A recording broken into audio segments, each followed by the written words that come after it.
Okay, hey guys, welcome to the live. I'm Sunny Justice, of course, with It's a Crime and Shame, and Charmaine should be joining me in a little bit in today's live for this one. I know we have a Delphi one later on as well tonight, but in this one, we're going to be talking about the Delphi document updates that are going on in front of you. Obviously, you can see that these are the two attorneys that have been appointed to Richard Allen, the documents that had come out today. And we're going to talk about, of course, Richard Card case and Pedro Argote, and then Aaron Pennington. So Aaron Pennington is the one that took his wife's life in the home and is on the run still and at large. Same with, of course, Robert Card. All these names to try to remember. Robert Card. There's going to be a presser at 5 p.m. Eastern Standard Time in regards to that. I like the fact that they do quite a bit of pressers with that case. But anyways, thank you guys for joining. Hi, Callie girl. And there. Hey, Shelly. Hey, Tommy Baker, Miss Dog Lover. Jess is in the house. Jen C, Amethyst. And I said to you, Miss Dog Lover, didn't I? Might as well say it twice. Anyway, so as you can see here, the defendant remains entitled to counterpoint. So, well, I'll bring up that document in a second, but the attorneys are Robert Scremin, probably Scremin, and then the attorney William S. Librado. So to the left of your screen would be Robert, and Librado is to the right of the screen. Sorry, presser. Shelly, the presser will be for the Robert Card case. That's the one in Maine, of course. The basic massacre that happened there in Maine. So that one. Hey, Ben. Hey, Ben. Ben's pulling out the pumpkins. It is almost Halloween, you guys. It's almost getting there. Don't forget, we'll be doing a live on Halloween night. Feel free to join in for the festivities of that if you wish. And yeah, thank you, Jess. Okay, so again, I just wanted to show you the pictures of who these new attorneys are. Now, so let me just actually stop screen, and then we'll just go to the documents. Share. Let me just go to my windows here. Okay, share. There we go. And let me just pull this off. I will get that in quickly. Okay, and it's Friday. Happy Friday. Friday. Sadly, my brother-in-law seems to have gotten a flu. Please, I don't want it again. No. But my husband, which is his, my brother-in-law, that's his brother, is, I've been around him all day, so I just don't want to get it again. Last one just sucked. But anyways, you guys, okay, so let's get into this document. We'll go over to it because there's a few that came out. So this one actually, this document here, let me just make it a little bit bigger for you guys. Okay, so this document right here, the court notes filing by former attorney Razi. So this document originally came out as just saying the 25th, and then they did an updated version a little while after that. So I asked for the new one so that it could show that it's October 25th and 26th of 2023 and takes no action. Attorney Rosie withdrew. I say Rosie a lot, but it's Rosie, withdrew this matter on October 19th, 2023, and is no longer counsel of record. These filings, therefore, are ordered stricken from the record. Clerk of court ordered to remove the pleadings from electronic case file and the chronological case summary after being filed in air, of course, by Francis Seagull. So that was one of the documents that has come out today. Now, if you guys were watching Fig last night, and so there's two great podcasts or YouTube channels, but they do their podcasts. But anyway, so you have the Defense Diaries, the Moda crew there, and then you have the Allison Brett from the Prosecutors podcast.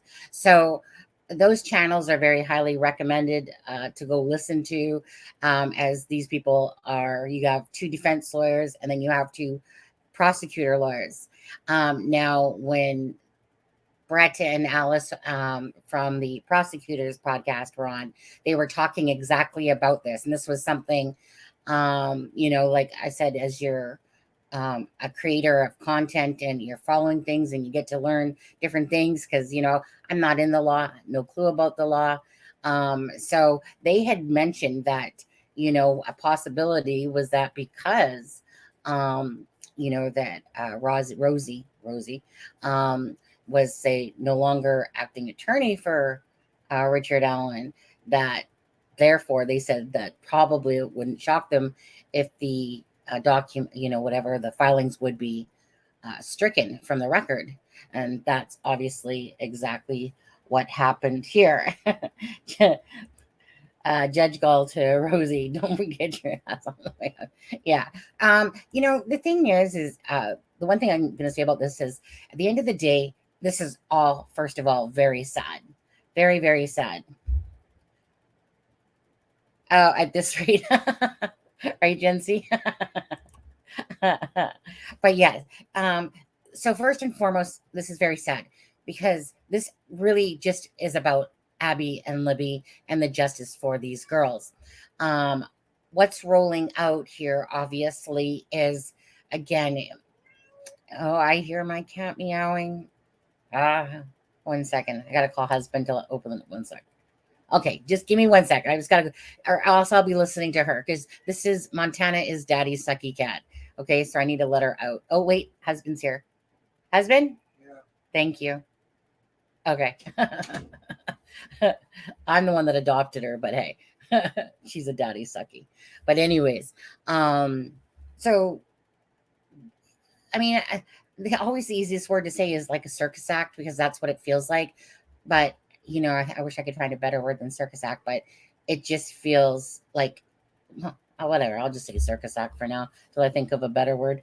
And, so that's what's breaking my heart here, is that it's almost to the point of ridiculous how this case has been going, is going, and will it continue to go that way? I guess, we just have to play it out, because that's all we can do, and just see what happens with the case. But it's just very sad that all these roadblocks, or whatever you want to call them, whether it's meant to be or not meant to be, is happening to Abby and Libby. And that's what's the sad part about this all. Well, first of all, Lacey, what did you miss? You missed me, obviously. So don't even get your hopes up about Adam joining us, because I have no clue what he's doing. He's either sick, babysitting, or working. One of the two. I didn't let him know I was doing a live. He knows we're doing a live tonight. But yeah, I decided to sneak on here again, because there's different things going on, and talk about the documents, even though I know some of you guys have seen them, on the Defense Diaries, and, or on, like I said, the Prosecutors Podcast. It's so nice having the best of two worlds. Now, if those two podcasters can just make a channel that has all four of them on, that would be perfect. Because you get the different thoughts, from the prosecutor side and then the defense, lawyers. So that would be nice to see. So let's see here. So that's one of the documents. And like I said, this is the updated version here. And then I think let's take a look at this document now. And I think, okay, let me just make sure that you guys are seeing that on screen. Oh, that's the one we don't want to see. So this was the original one right here. And all they did was change it and add the 26 to it. So that's the one that I'm talking about for that. Okay, let me go find more documents here. New Center, Maine. Okay, we'll go to them in just a bit here. Let me just pop that open. I'm not gonna. That's just. Sorry, an update for the Maine had just popped up, but nothing, nothing major here. So what's this one? Okay. So this one here is. So this is about the media. Okay, so the court has received requests for media coverage of October 31st, 2023, 9 a.m. hearing from the following media outlets: News Nation, Long Crime, Court TV, Channel 13, WTHR, in light of the unauthorized filming and broadcasting of pre-hearing activities in the courtroom on October 19th, 2023. The court denies these requests in full. So she basically just simply denied everyone. And what she would be referring to, obviously, is the you guys remember when Rosie came in and talked to Richard Allen's mother and wife, and then so basically I'm not sure if I'm not sure if that included her speaking as well. I don't think so. I don't know. I don't know about that part. But either way, so that's what she's referring to there. Yeah. Well, I guess that I would think. Oh, there's Charmaine. Hey, you. Hi. Let's see. Let's see your tone. Let's see your volume for a second. Hello, Charmaine. Hi. Hi. Can you hear me? Barely. Can you go up a little bit? If not, I can probably do it. I can hear you, but it's not that great. Let's see. Talk now. Is that any better? Yeah, let me just take you from my side here and see if I can just edit your mic settings and make you a little bit louder. Okay, let's see. Let's see if that's better. You better? Yeah, that's better. Okay, you're kind of a little bit in a bubble, but let's see how it goes. Okay, so anyways, so Charmaine, we were just talking about the cameras, right? Did you see that they've now filed a motion to reconsider? Hold on, did that just come out? Yeah. Oh yeah, you're right. Something just came out. I was about to tell Faith, hopefully I don't have to. Okay, let me just email her quickly. Let me just do that. Anyways, can you give your thoughts quickly to the viewers about the incident that happened that she's referring to about October 19th? So about the camera. Yeah, thanks. My own thoughts is about the cameras in the courtroom. Well, just give the cameras in the courtroom. So basically they're saying that, because of the unauthorized cameras in the courtroom. And is it referring to even her talking, or is it just referring to when Rosie came in?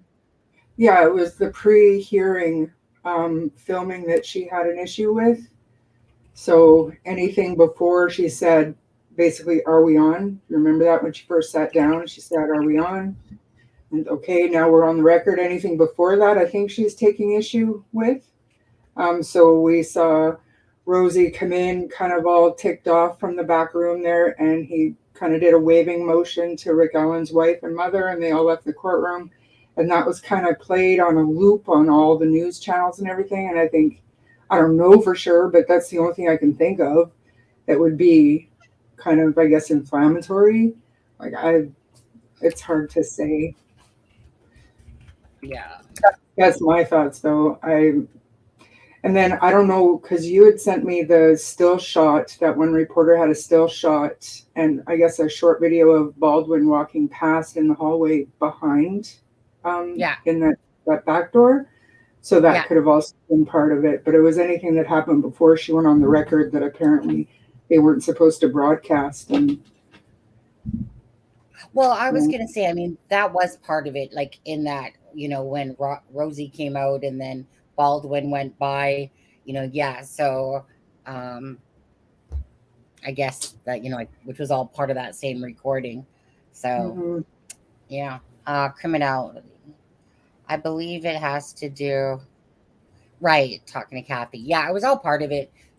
Rosie came out, Baldwin walked past the door, seeing his wife, and I guess apparently that was unauthorized. But I just did pull up or send to Faith the newest document. You quit whining. Do you want to go out?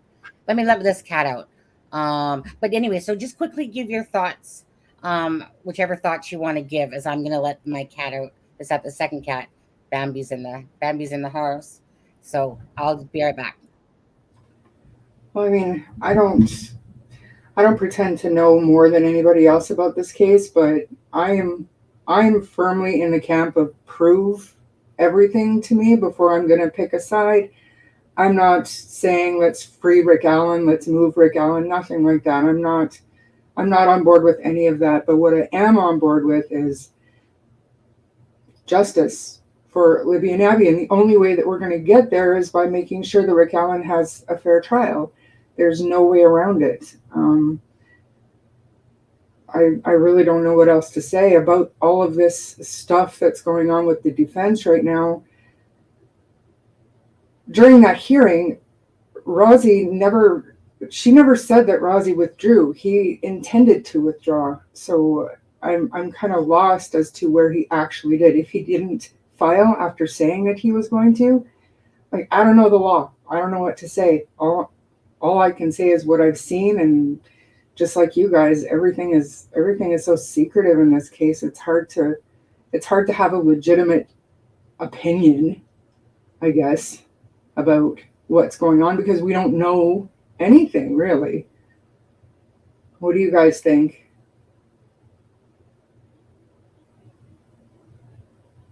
Nothing.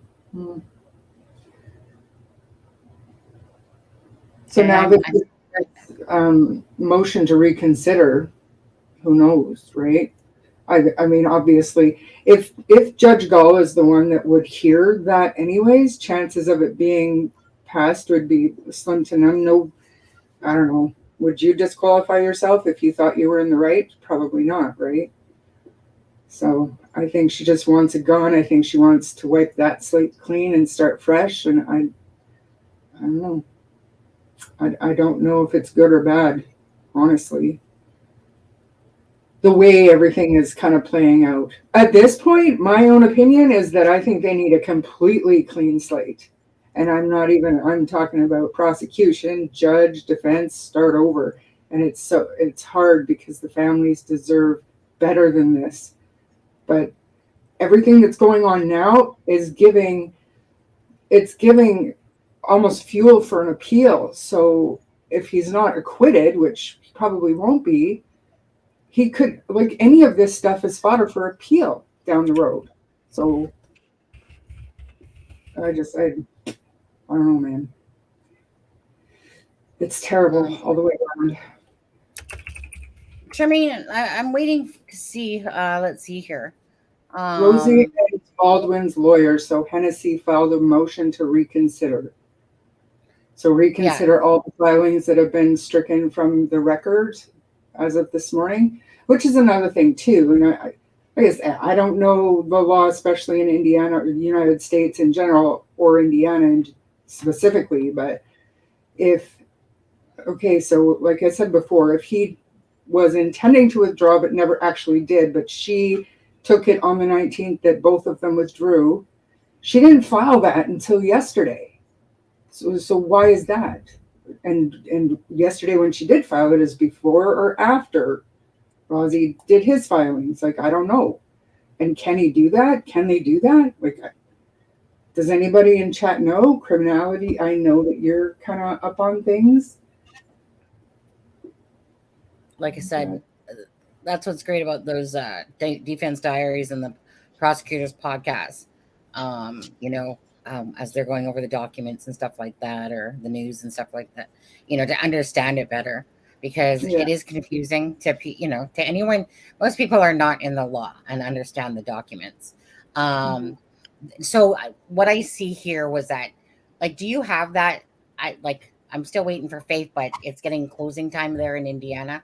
So I'm not sure if I'm going to get them, even though I've requested them. But there's the motion to reconsider. So do you actually have that document? Not the document, no. Just Okay. my case. Yeah, I got I got the docs pop up. And there's also another one I see underneath that. There's a for transcript filed. Yeah, for transcript filed. Yeah. So I guess that's the transcript I was freaking out about yesterday. I'm like, let's see it. Let's hear what went on back there. If nobody has anything to hide, then if everybody was on the up and up, and let's see it. Let's hear it. And the citizens of the United States, they have a right to see this stuff. And I can't for the life of me figure out why everybody's okay with the crime scene photos, even describing the crime scene in that memorandum. That was baloney. That never should have happened. And yeah, they deserved sanctions and whatever else is coming to them. But most of this information this is your right to know this stuff. We don't have that right in Canada. And I would be flipping mad if I was if I was an interested party in this case as a US citizen, everything being so secretive. I would be so angry. Mm-hmm. Yeah, what I do like about the US is I do like about the freedom, the rights and stuff like that. Like for the most part, you can access like I said, body cam footage, get affidavits, way more. I can look up people on Intellius, in a sense, look at their history, and stuff like that. Like for me personally, like I don't like it, but like I don't like certain things about access. Like I shouldn't really be able to see all your family and friends and relatives, and I know it's bizarre to us because we can't do that here. We can't do that either. We can't just right.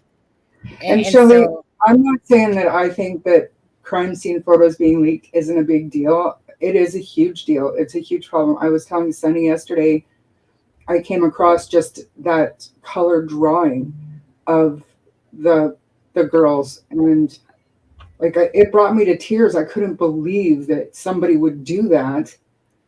I do not take that lightly whatsoever. I have no desire to see them, and just seeing the drawing traumatized me. But what I'm saying is that needs to be dealt with on its own. And if that means throwing them off the case, that's fine. But stop keeping everything so secretive. Do you know what I mean? Like, it's not just about crime scene photos here. It's about both sides, and both sides have messed up royally since day one. And people just don't like to admit that. Let's see here. Anne says, Rosie seems to have tried to get something on the record. Court judge's order, but his filing is dated after date judge signed her order. He can appear, but highly doubt will reverse the judge. Yeah, it honestly is. It's all very confusing. Like I said, I'm not even going to try to understand what lawyers like prosecutors podcast and defense diaries know, being lawyers themselves, because I'm confused, to be honest with you. And with all taking the focus off Abby and Libby it is, but in order for that process to go and stick, like I said, at the very end of it all, when he's convicted and he's in jail, and now he's going to start his appeals, in order to make sure that doesn't happen, all of this stuff needs to be done right, would be my worry. I don't know. One sec. Well, And how no, I hard mean it is yesterday that's the when bottom line. Delphi was Right. posting, let's remember who the real victims are here, and she kept posting different pictures like remember, remember, remember. You talking about Becky? Yeah. And I don't think she was just talking about the people that are, oh, free Rick Allen. I think she's talking about the whole thing in general. Let's focus That's what here. that's exactly it. Like, remember what this is about, Mm-hmm. which is Abby and Libby. Like, if you want to look at pictures, don't look at the crime scene pictures, you know. Like, remember these girls. It was kind of like, to me, it encompassed the whole thing. The bottom line was, remember that this is about Abby and Libby, you know. And the thing is that, yeah, like, this stuff keeps happening, all these different twists and turns. But I never forget the bottom line of this, and it's Abby and Libby. Like, it's the whole reason I follow the case, whole reason I do anything. But it's always with the um, deepest and, heartfelt intentions. I would never do anything for any other reason. I just don't work that way. It's not my style. I don't do things for the clicks and the views of things. Sometimes you do videos because you know that the audience wants to see certain things, like with the Nicola Bully case and stuff like that. And then comes a point where with that case, okay, like that one has wrote its course for now. And, but there's, like I said, lots of people that want to talk about it. Delphi is one of those cases, but me and Adam had to pull back there because it was just talking about regurgitating information, and it was just about letting the process take its course. And then when new filings happened or new discovery happened that came out, then we would report on it, not knocking the other channels because they can do whatever they want. But I can never feel right doing something that, you know what I mean, that doesn't feel right to the heart. And it just got to the point where there was nothing really more to talk about, with Abby and Libby's case, in the sense of just regurgitating old news, knowing that there's going to be times when these new dates for the trial, Richard Allen, happens and stuff like that. And there's so many other cases out there as well. Like Abby and Libby's is one case out of many, many sad case and tragic cases out there. Sadly, we see this each and every day. Just always a new story, new thing coming out. The biggest one in the news, of course, being the Maine. You know, um, so again, this is the document here for the two lawyers, which I showed. I'll just show them again. Where are they? Right here on there. Now, let me just check my email again quickly. I'm not almost hopeful that I'm going to get those documents because it's only because they're closed like now. So you know how it probably is. Like, oh, my day's done. So let me just take a look. Yeah. Okay. So unless somebody else has those ones, I don't have those ones. Um, because it just was like documents, you know, throughout the day keep coming out. Um, what is Shelley, Ira, Rozzy, and Baldwin was in for was in it for fame, like the prosecutor said on Fig last night in his motion. It was all about him being removed, nothing about it would be in the best interest of RA for him to stay. Yeah, like, I mean, Rozzy is like, I mean, people have talked about Rozzy. He's like that showboater person, kind of goes to the beat of his own drum. But anyways, however, people want to take it for him. I honestly don't really give a crap who's freaking. Like, all I want is that this case to move forward with, with proper etiquette, and not what happened with the defense here and stuff like that. I just want the case to move forward, and whoever the best defense attorneys, for Richard Allen are, give him, have a fair trial, and let the case be determined how it may in the court of justice, I just want that to happen for Abby and Libby's sakes and the families, Yeah. but I think what they did was horrific when they put out the crime scene and people's names, and then the pictures come out, and stuff like that, and it not is stuff that shouldn't have happened. But I mean, it's not just this case. It's like there's leaks always within the system that help propel a lot of these leaks because they're coming from whether it's a lawyer, whether it's a police officer, and stuff like that, you know, somebody that I'll just tell this one person, now that person, of course, can't keep their mouth shut, so they tell another person, or type of thing. And that's really just always the way it will go. So, like I said, I didn't get the motion to reconsider. Obviously, it's going to be a motion to reconsider. I mean, Yeah. I think that speaks for itself. And then, of course, the transcript for the recipe to for transcript. So I was hoping I could quickly get those from Faith, but that And doesn't seem like. I mean, we're probably not going to see that transcript, honestly. The motion to reconsider, it's possible because he's not on the case, but they're still bound by that publication ban, or what is it called, the protective order. Even if they're not on the case, they're not allowed to talk about it. So, but I mean, in true defense fashion, they'll file something not under seal, so those that are quick enough to grab it, I mean, we might see it, but I don't think that we'll see the transcript. I really don't. Yeah. Has anybody in here seen those? Yeah, probably not. If anyone would have got them, it would have been like defense diaries or, prosecutors, I'll have to look on Twitter later and see if anyone else, see if they grab those. Let's just put in defense diaries. Let me just see. It was Rosie and Baldwin's lawyer, so I assume that's David Hennessy filed the motion to reconsider.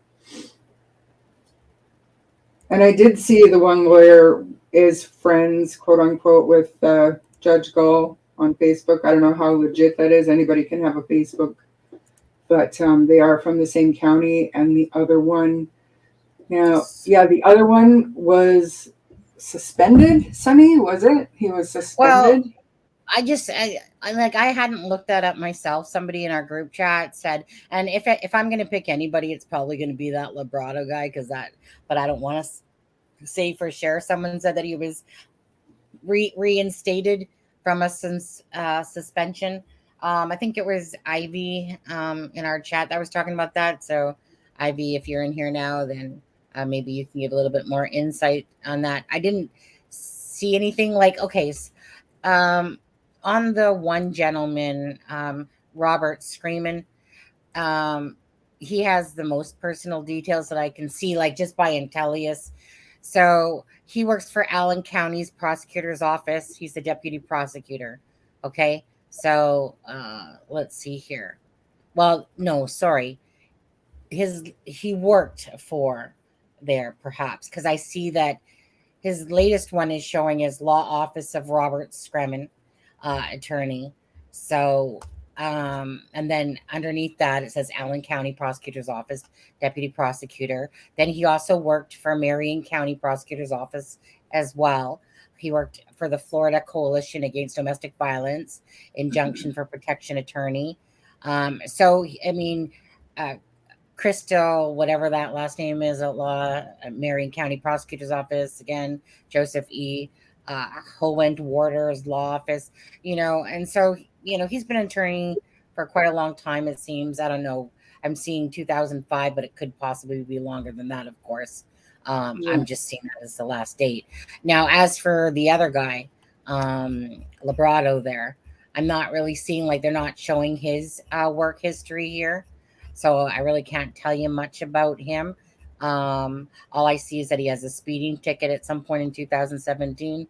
And that's pretty much about what they're showing me on Tellius for him. So as for the I'm gonna say that it's probably Librado. He looks like the person, if anyone, that would get a suspension, but reinstated. Whatever that was for, obviously, if that's true, obviously he did something that was very wrong. You know. Shelley, he didn't ask to resign from the case. He was told to resign or face this public shaming or whatever. Miss Now, Dogliver, there's sorry.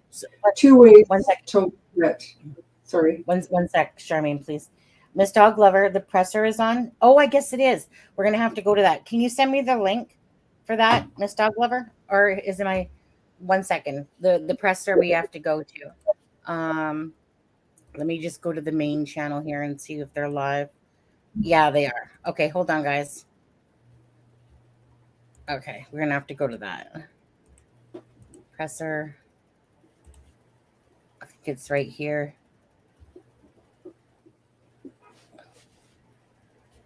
This is them.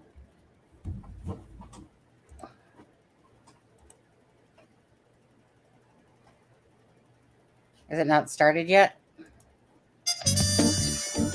Running a restaurant in Spain should be a dream. I had the wrong thing. Is it started, Miss Dogliver, or is it just like this? Because this is what I'm seeing right now, and this is from Maine, their live stream. I think there's a bunch of people starting to watch. Started streaming 2 minutes ago. Let's see what else. Hold on. Okay. Presser. You guys know to throw me links if you have them. Right, Ben? Oh, wait, here it comes. I'm good. Right, I'm good. Much, I'm again, good, for guys. Joining us. My name is Mike Stoschuk, and I am the Commissioner for the Department of Public Safety. For starters, let me just say, for the consideration of the 4 deaf victims and their family, we are requesting that the ASL interpreter is in all frames for language access here in Maine and the U.S. They are grieving and have a right to know the latest info in ASL. You can see we've changed this a little bit, the kind of the setup from earlier today. And again, as we continue to evolve, right? Lots of podiums, lost our maps. The whole thing was a little bit of a mess earlier, to be quite honest. And, Thank you, Mustang. our victims in this investigation and the people that are doing the work deserve better than that.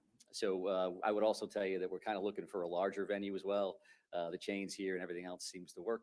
We're going to use some technology for some pictures here right off the bat. So I would say that, again, thank you for joining us. It's been a busy day for our law enforcement officers and our partners around the state.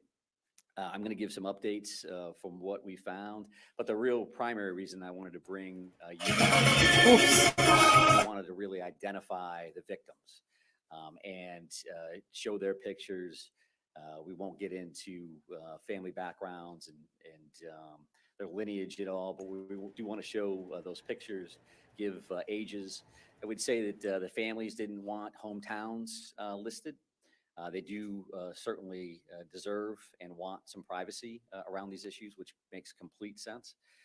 And we're going to start with that component of our information simply because that's why we're here, right? This is about the victims. That's why we do what we do, and that's why we're striving so hard, and that's why you're here, because you care about them as well. So we're going to go ahead and load that behind us here on the screen. And I think Shannon Moss can also put that information out following this. Some specifics here, I would just like to note that the families actually approved these photos, sent these photos in to us. For a lot of different reasons. I think some of them show a little bit of character, a little bit of relationships, and some other specifics. You'll just see again a picture, a name, an age, and then there's a couple symbols there.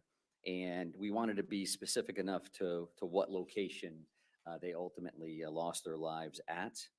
And again, thank the families for allowing us to even do this. They certainly didn't need to do that. They're working through their own struggles. And rightfully so. So I'm going to start with this and then Anyways, let's pay attention ask for to, just a moment to of him, silence before we to move her. on to our next agenda item. But that top left, as you see it, and that is Ronald G. Morin, 55. And I won't read the venues. You can put that all together yourself. I used to be a dog lover when I was younger. Peyton Brewer, Some Ross, of it. 40 years of age. Joshua A. Seal, 36 years of age. Brian M. McFarland, 41 years of age. Joseph Lawrence Walker, 57.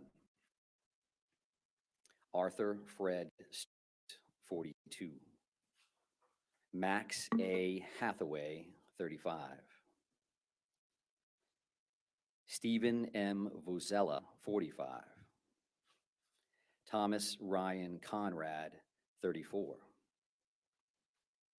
Michael R. Deloria, II, 51. Jason Adam Walker, 51. Tricia C. Asselin, 53. William A. Young, 44. Aaron Young, 14, his son. Robert E. Violet, 76, and his wife, Lucille M. Violet, 73. William Frank Brackett, 48 years of age. Keith D. McNair, 64. Just have a moment of silence. Thank you.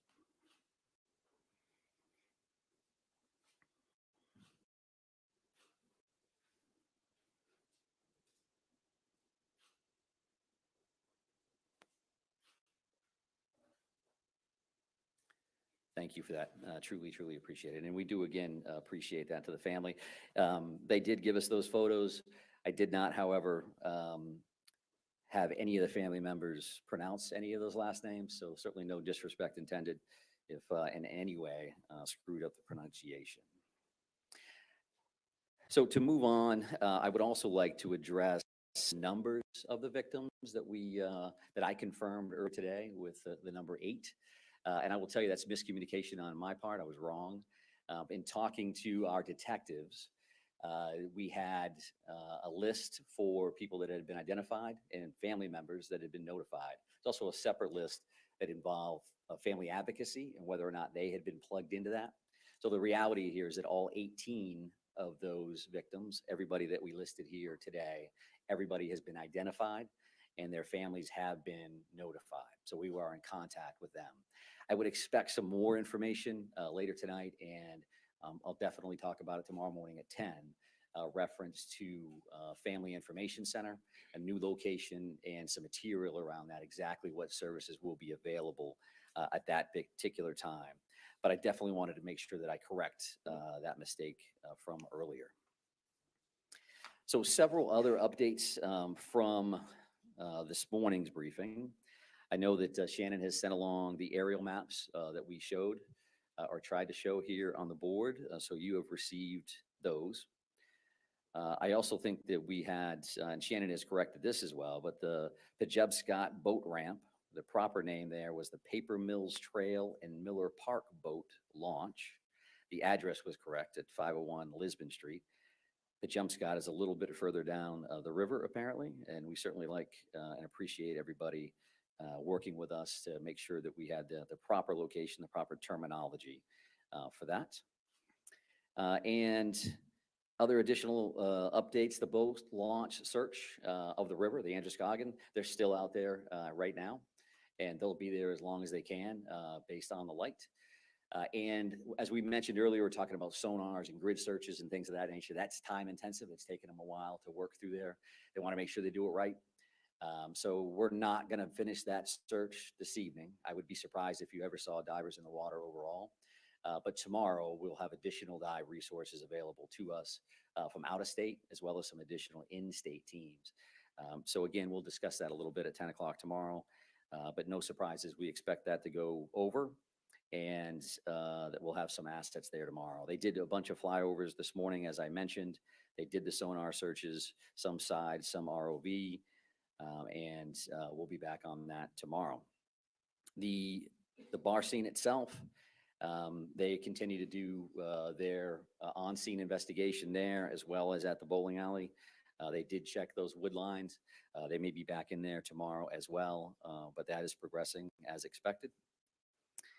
And I think another major piece of updates for you now is to talk about the shelter in place order and where that's going effective immediately. And I'm not a big reader of orders, but I think this is important that you hear this directly from a couple different sources. We're going to put out a release. There's going to be a cell phone geofence release to some folks. We've used that a couple times already during the active shooter as a warning and otherwise. But the shelter in place order is rescinded, except hunting is prohibited in the towns of Lewiston, Lisbon, Bowdoin, and Monmouth, beginning Saturday, 10/28/24, until further notice. The state police continue to search in Lewiston, Lisbon, Bowdoin, and Monmouth for the suspect, Robert Carr, and recommend individuals remain vigilant. Businesses may choose to open or remain closed. Commissioner Camuso from IF&W is here to help us answer any additional questions about that hunting piece. It was asked this morning, and it was a good question, and I told you at that time that we were working on an answer for that. And what that means is that the general shelter in place has been rescinded. Specifically, hunting, again, is prohibited in those 4 towns and those 4 towns only. And it's important that I mention that because the rest of the state is allowed to continue with their resident-only day on Saturday, tomorrow. And what does that mean? That means that there are going to be communities that hear gunshots from time to time because they're going to be hunting. So we would ask everybody to use caution in that and not think that every one of those gunshots is directly regarding this particular crisis situation, this investigation. So clearly, if they think, if they're suspicious, if they're concerned, they can certainly call their local agencies. But I would ask them to think about that, where they're located, when do they hear that? If they're 150 miles north, do they need to call their 911 center and create a response? And I think I would say no to that unless they have another set of facts, a fact pattern that would believe them that there's a direct connection between that gunfire and what they've heard to this point. So we had mentioned why we made that decision initially because of the crisis and the situation that we had. Those 4 towns in particular, clearly with Lewiston and the 2 tragic situations here, the 2 locations we already talked about. And then you have Lisbon with the boat launch, Bowdoin where the suspect lived. In Monmouth, there's other family connections in that particular area as well. So this is not to say that the crisis is over, the emergency is done, we can go about our lives as life is good. We want our folks, we want our residents to remain vigilant and to pay attention to what we share for information. I again focus on what we share is in the Department of Public Safety in the city of Lewiston, because we continue to see a lot of information from a lot of different places that is far from accurate. I would also say in that regard, when we say that we're going to meet you here at 10, we're going to meet you here at 10. And when we say we're going to notify you, we are going to notify you in the afternoon if we're going to get together and what time that is. I just encourage you to believe that until I prove you wrong, and I won't. And I say that because we've heard some other stuff. There's going to be a press conference at 1 o'clock. And then our PIO, who's incredibly busy, gets 100 emails that says, is it going to be 1 o'clock or is it going to be this? And you've got a job to do. I get it. And we're trying to help you do your job. And if you could help us do our job, that would be greatly, greatly appreciated. So that is some of those pieces for updates from what we worked on this morning. A couple of additional things. Neighborhood canvases, as an example. I did not speak to that. So we talked about large deployments of officers in various locations. What would that look like? Neighborhood canvases could be a couple of officers knocking on a door. And that's going to be happening at various locations around this particular area in multiple towns. Again, if somebody's using their own common sense and they say that doesn't seem right, then sure, call. But you could have 2 uniformed officers or 2 officers with clearly displayed badges jumping out of a marked car to come talk to you as detectives. There was a question this morning around arrival times at the 2 locations, and we had done some research on that, which was hot off the presses walking out the door to come here today. So spare time as we had mentioned earlier, that initial 911 call was occurred at 6:56 p.m. And by the CAD system, or the computer-aided dispatch system, so somebody calls in on a radio and they says, now I'm out at that location. The first officer, the first Lewiston officer arrived based on that system at 7 p.m., so 4 minutes later. The reality there, however, is that there were 4 plainclothes police officers that were shooting on the range in that general area. They hear that call come in, and they're walking into the bar, and or rather the bowling alley, in about a minute and a half. So they don't have radios. They weren't in uniform. They hear it as they're at the range. They respond to the address immediately, and then they address the threat and clear the building. For that same location, right, spare time, as an example, you have Lewiston. It's a self-contained police department. They work with everybody. So it's not uncommon to see the Maine State Police in town, but they don't have specific areas to patrol. Calls came in to dispatch centers for the Department of Public Safety that would control the Maine State Police, as an example, at 6:57, so a minute-ish later. And we didn't have necessarily troopers right inside the town. So 11 minutes later, our first trooper arrives, which is not uncommon, actually. And that's a pretty good response time, considering it's an urban atmosphere and troopers aren't here. The second set of calls, as we've discussed, came in at 7:08. So this is the bar and grill. And the first Lewiston officer is responding there at 19:13 or 7:13 p.m., so 5 minutes later.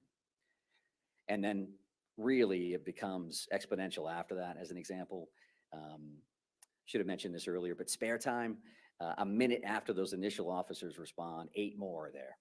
Now we're saying now everybody's starting to roll in about the same time, and about 10 officers are responding to the bar and grill immediately thereafter. You got the first folks, and then people are just showing up from the police department and other locations.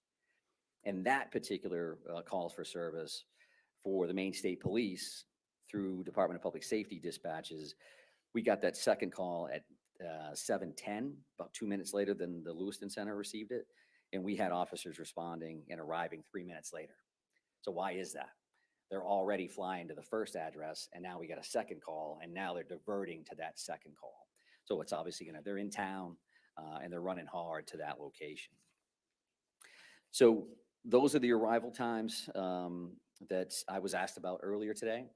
I think based on the list that I made this morning, I think that's all we had for information. And I'll just call that kind of updates and follow-ups, things that I knew you were asking. There were some additional questions from the general public, which has been good for us to receive those through these, right? They get a chance to see stuff, and then they reach out and say, what does this mean? We had a bunch of people reach out about that shelter in place, and what does that mean, and what should I do, and what does that look like? And rather than answer those through conversations with city staff, city leadership, police chiefs, we decided to rescind that order again, but recommend that people remain vigilant as they move forward. So I do appreciate them reaching out, and all of that contact has something to do with our ultimate decision. Where do we go from here? So with that in mind, that's the information that I was asked, and the information that I can update. We do have, I believe, the suspect picture up here as another piece. And the reason that we did this is because it's been quite some time. We've seen that photo, and you have a bunch of different photos. This, in fact, has more of the physical description of his height and weight, and his more official hair and eye color. You could guess at that based on some of the photos that you see, but why do that if we can directly give you that information? So if you could freshen up any material that you have there, it does again show that brown hooded sweatshirt and dark colored cargo pants that are in the photo that we had released earlier, which showed him walking in to spare time with that firearm. So I think that's the information that I wanted to get out to you today. I appreciate you coming back or holding on. I know you have long days and long nights. So that piece, you were going to be around anyway, I'm sure. But I am, again, happy to try to take some questions and answers. The chief is here as well, but we did want to keep this tight from an operational standpoint. So, yes, sir. Yeah.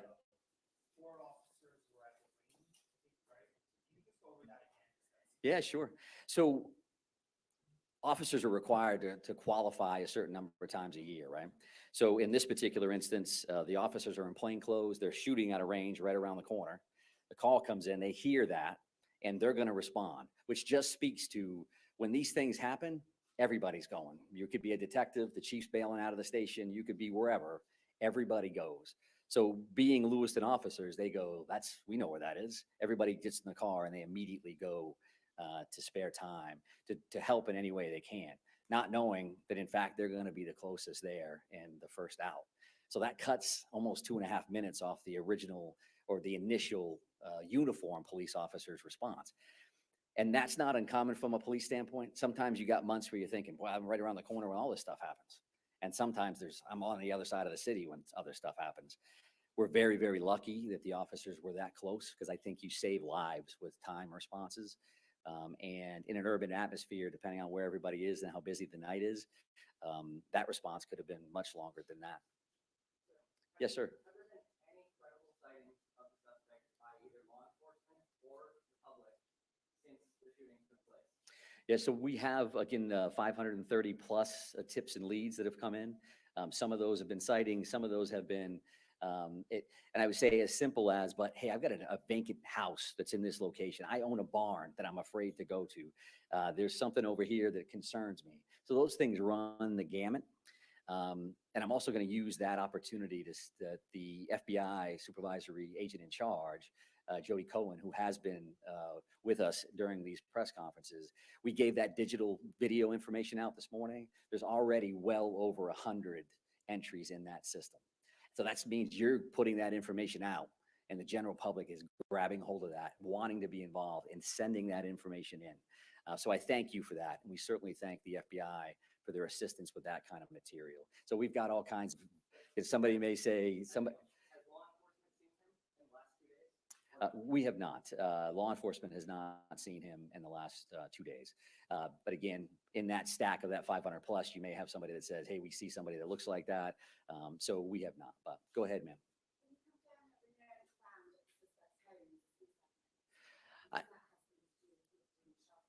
Yeah, I cannot, and I'm not going to speak to the note itself. I acknowledge the fact that a note existed this morning, but I'm not going to get into exactly what it contained. But sir? Sir, you said that the officers, plainclothes officers who responded, addressed the threat, cleared the building. Can you explain what happened there? Sure. When I say address the threat, they're going in the door, addressing an active shooter. So they're going in prepared to do whatever they need to do to make that scene safe. On that particular time, the suspect is no longer there. They're going in as if they were. So the first thing you do is you go in and clear that location, make sure it's safe, and then you start working with victims and triaging people and trying to make sure that you're getting additional units there as fast as possible. So, yes, sir. I wonder if when the officers arrived at the second scene, the suspect was still there, or whether by the time the first responders had arrived, the suspect had already left. And secondly to that, outside of the area of Lewiston and the surrounding community, can you talk about the work that's going on further afield, and the suspicion that we might have been able to flee a bit further than that, potentially even outside of the state? Yeah, sure. So the suspect was not at the second location when the officers arrived. As we discussed this morning, we showed those 3 maps as specific areas we knew we were definitely going to be working in. And then we've also cleared other areas that are farther afield. Somebody may again say, there's a barn over there, there's an outbuilding over there, there's some family property that somebody's uncle owns, and can you check that? So as those things come in, some of those are kind of on the checklist to begin with, and then some come in real time. Because as those leads come in, we do look at those and then we farm them back out to either tactical units that are looking on that apprehension side or investigative units that can go out and do additional interviews. Well, at this point, we are cognizant of all possibilities. We're not closing off anything because we want to make sure that we're being as comprehensive as we can with these particular searches. Yes, ma'am?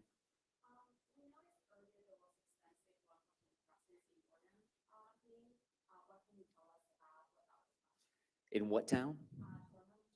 Durham. Okay, yeah. So, and that's a situation where I heard that on the radio. Somebody had reached out to say that somebody may ask that question today. So we did look at that. There was a location there on a street in Durham where there were 2 911 hang-up calls.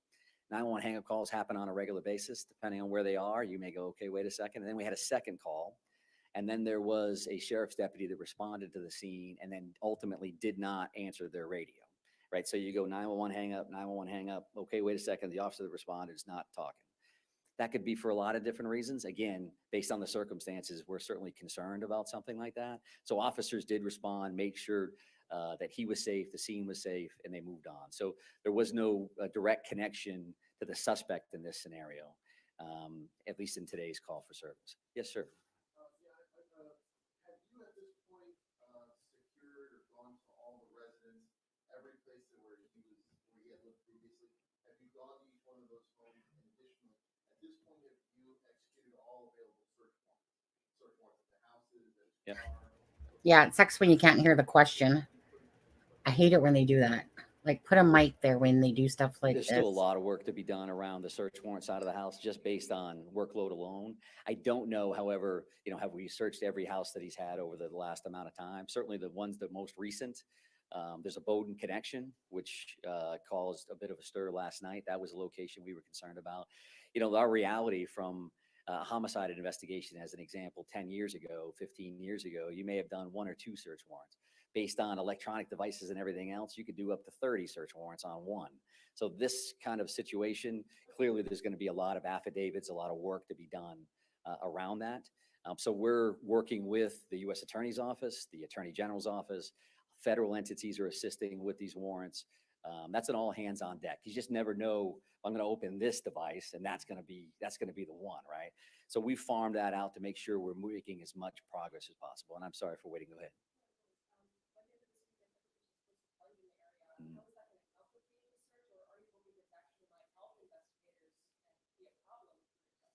Yeah, so I think that goes in 2 different directions, right? We certainly have a lot of resources coming for the river tomorrow, because it would be nicer if it's sunnier, you can get a better look into the water. So that's one angle. If it's colder, there's an argument to be made that your thermo style of equipment, where you're looking for body temperatures or heat signatures, may work better in that scenario.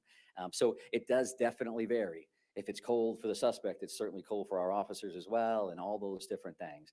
We're certainly prepared and willing to do all those things, but that's where we're at. So yes, sir. Discuss some of the reasoning behind why you shelter in place orders in this time where you acknowledge you're still actively searching. And secondly, do we know how many weapons Card has in his possession? The second question is no, I don't know how many he has or had. If there are weapons within that residence, that'll be part of the search warrant and counting those things out. And the decision to release that or rescind that shelter in place order is something that we've discussed internally as command staff members at the CP, and saying, okay, we're looking at pros and cons, right? We've got communities that are locked down, that are shut down. There are families and schools and pharmacies and all those things. So we knew going in, and have acknowledged that repeatedly, that we know that can have a negative impact on people. So the other side of that is we had very pointed threats early on reference to these locations, and nothing specific since then. So you have to look at that, and you have to do the math on that and say, so are we more comfortable? Are we doing more harm than good by keeping people away from these clinics and their doctors and in schools? And while this is still absolutely a dangerous situation without question, we've got to make recommendations and ask the people that we serve, ask the people that we protect, to be vigilant, to pay attention, to listen to what we have to say. If you see something, say something. Because in most cases, you're like, I don't like that. That looks strange. We can feel that, especially when you live in neighborhoods, right? That you live there, you're comfortable with that. That car is wrong coming down my driveway at this particular time of the day. What is going on? So that we don't come to those decisions to go into the order or come out lightly by any stretch of the imagination. But we do appreciate all the input from everybody about what does that mean and how it's impacted me as a person, right? So I appreciate that. Yes, sir. Is there any reason to believe that he may have obtained another vehicle since he already found his car, or may have gotten on both and gone down the vehicle? All possibilities are open to us. I don't have anything specific reference to that particular question. Well, next steps, where did he go after that, and what was he in or not? Which is why we have feelers out in all directions. Is that a possibility? Sure. Is the river a possibility? Sure. We're going to continue to work those things until we're comfortable that those things have mitigated to the best of our ability, right? Because some of these locations we serve a search warrant on doesn't mean we're done, right? We may actually go back and continue a search and new information and go back and check a location again. So all of those things are absolutely available. Sir, right here. That's a good question that I don't know the answer to. I know that the Attorney General's office told us this afternoon that they were trying to complete the rest of those warrants in a timely fashion. Now that those individuals had been identified and the families notified, I'll have that answer for you tomorrow morning at 10 o'clock for sure. And right here, ma'am, sorry. Yes, two questions. The first is whether you can confirm that police found the gun in Carter's car, the one that the suspect's car, the one that was discarded. Mhm. And secondly, I was wondering if you could talk a little bit about what communication has been like with law enforcement in other on the border states of Canada, New Hampshire, even Massachusetts, and specifically whether or not there's any expectation or any plan to put the border checks in place as a suspect even is potentially convicted. Yeah, sure. So we won't speak to evidence, specific evidence. Did you find something here? Did you find something there? I completely understand why the question is valid, but it's not something we're prepared to talk about, certainly this early on in an investigation. I can tell you that I've been in contact with all of our border states or country. New Brunswick reached out to the governor. The commissioners from our border states reached out to me immediately the day of, and have reached out to me multiple times since then. Again, a lot of their officers are with us at this point, right? New Hampshire is up here, Massachusetts is up here, you name it on the federal side of the house, they are here. So everybody's really working hard on that side of it. There's no expectation at all that there's going to be some kind of a border checkpoint scenario. But I'm going to take one more call, one more question here from you, ma'am. Oh, absolutely. Chief, for members of law enforcement, especially who works in the honor and enforcement community, can you talk about what it's been like to do this investigation when you have close connections to some of the victims? It's been very difficult, I can tell you that for certain. Seeing these pictures come up on the board, I know a couple of them myself.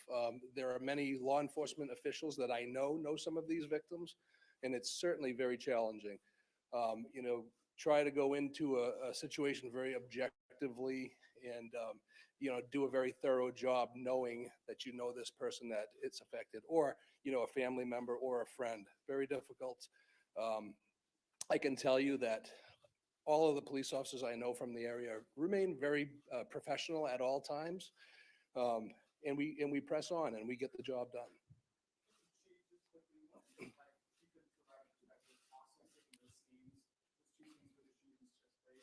Some of the complexities, are you dealing with 50, showcasing hundreds? What are just some of the complexities? Yeah, again, the state police has the lead on this investigation. I can't comment on that. I can tell you that in scenes that I've investigated personally or that I've been to, it happens a lot. It takes a long time to process these scenes. It's nothing that happens in a quick manner, like Mike mentioned earlier this morning. It doesn't happen in an hour and the case is solved. These things take time. I'm not prepared to answer that question, but I do appreciate that. And as I mentioned, thank you very much for being here. We really do appreciate that. And we'll continue to strengthen this partnership and get out as much information as we can. So have a nice evening. Thank you. 10 o'clock tomorrow. And it will be here unless we change the venue. So 10 o'clock tomorrow, I think they said, is the next presser. I just want to quickly play. I'll hit stop screen on that. I'm just going to quickly play that 1-minute video that they were talking about, the note, and we're going to get back on to Delphi here. But always thanks for those press conferences. Let's see here. I think it was note right here. Let's take a look. Police and FBI agents are searching a property in Bowdoin. That is the town where Card and many of his family members live. We have complete team coverage for you tonight, covering every single angle of the story. But let's begin with Brandon Truitt, who just arrived on that search scene just a short time ago. Brandon? Well, David, we are on West Road in Bowdoin. It is incredibly rural and wooded area. We're about 13 miles from where you're at. And just down the road here is what's believed to be Robert Cart's house. And I can tell you, we have been seeing the ATF, the FBI, increasing their presence really by the minute here. As you can see, these cars just essentially lined up here. The driveway they're focusing on is down to the left. I want to show you what it looks like from overhead, though. Sky Eye was here just moments ago, and you can see dozens of officers with weapons and bulletproof vests outside of this home. We have watched them come in and out of there. Now, CBS News now reporting that a note of some kind was found inside Cart's house. That's according to one U.S. official who's been briefed on this search. That source saying that this was simply not a suicide note, but they wouldn't elaborate any further than that. Again, police continuing to increase their presence here on this very, very quiet neighborhood. I made my way down to a couple of homes here, and I've got to tell you, people are staying inside, their doors are locked, and their blinds are closed. This is a kind of scene that on some stories like this draws a public spectacle. That is just not the case here. Of course, Card still on the run at this point. But David, we'll send it back to you. All right, Brandon, thank you so much. So it appears. Oops.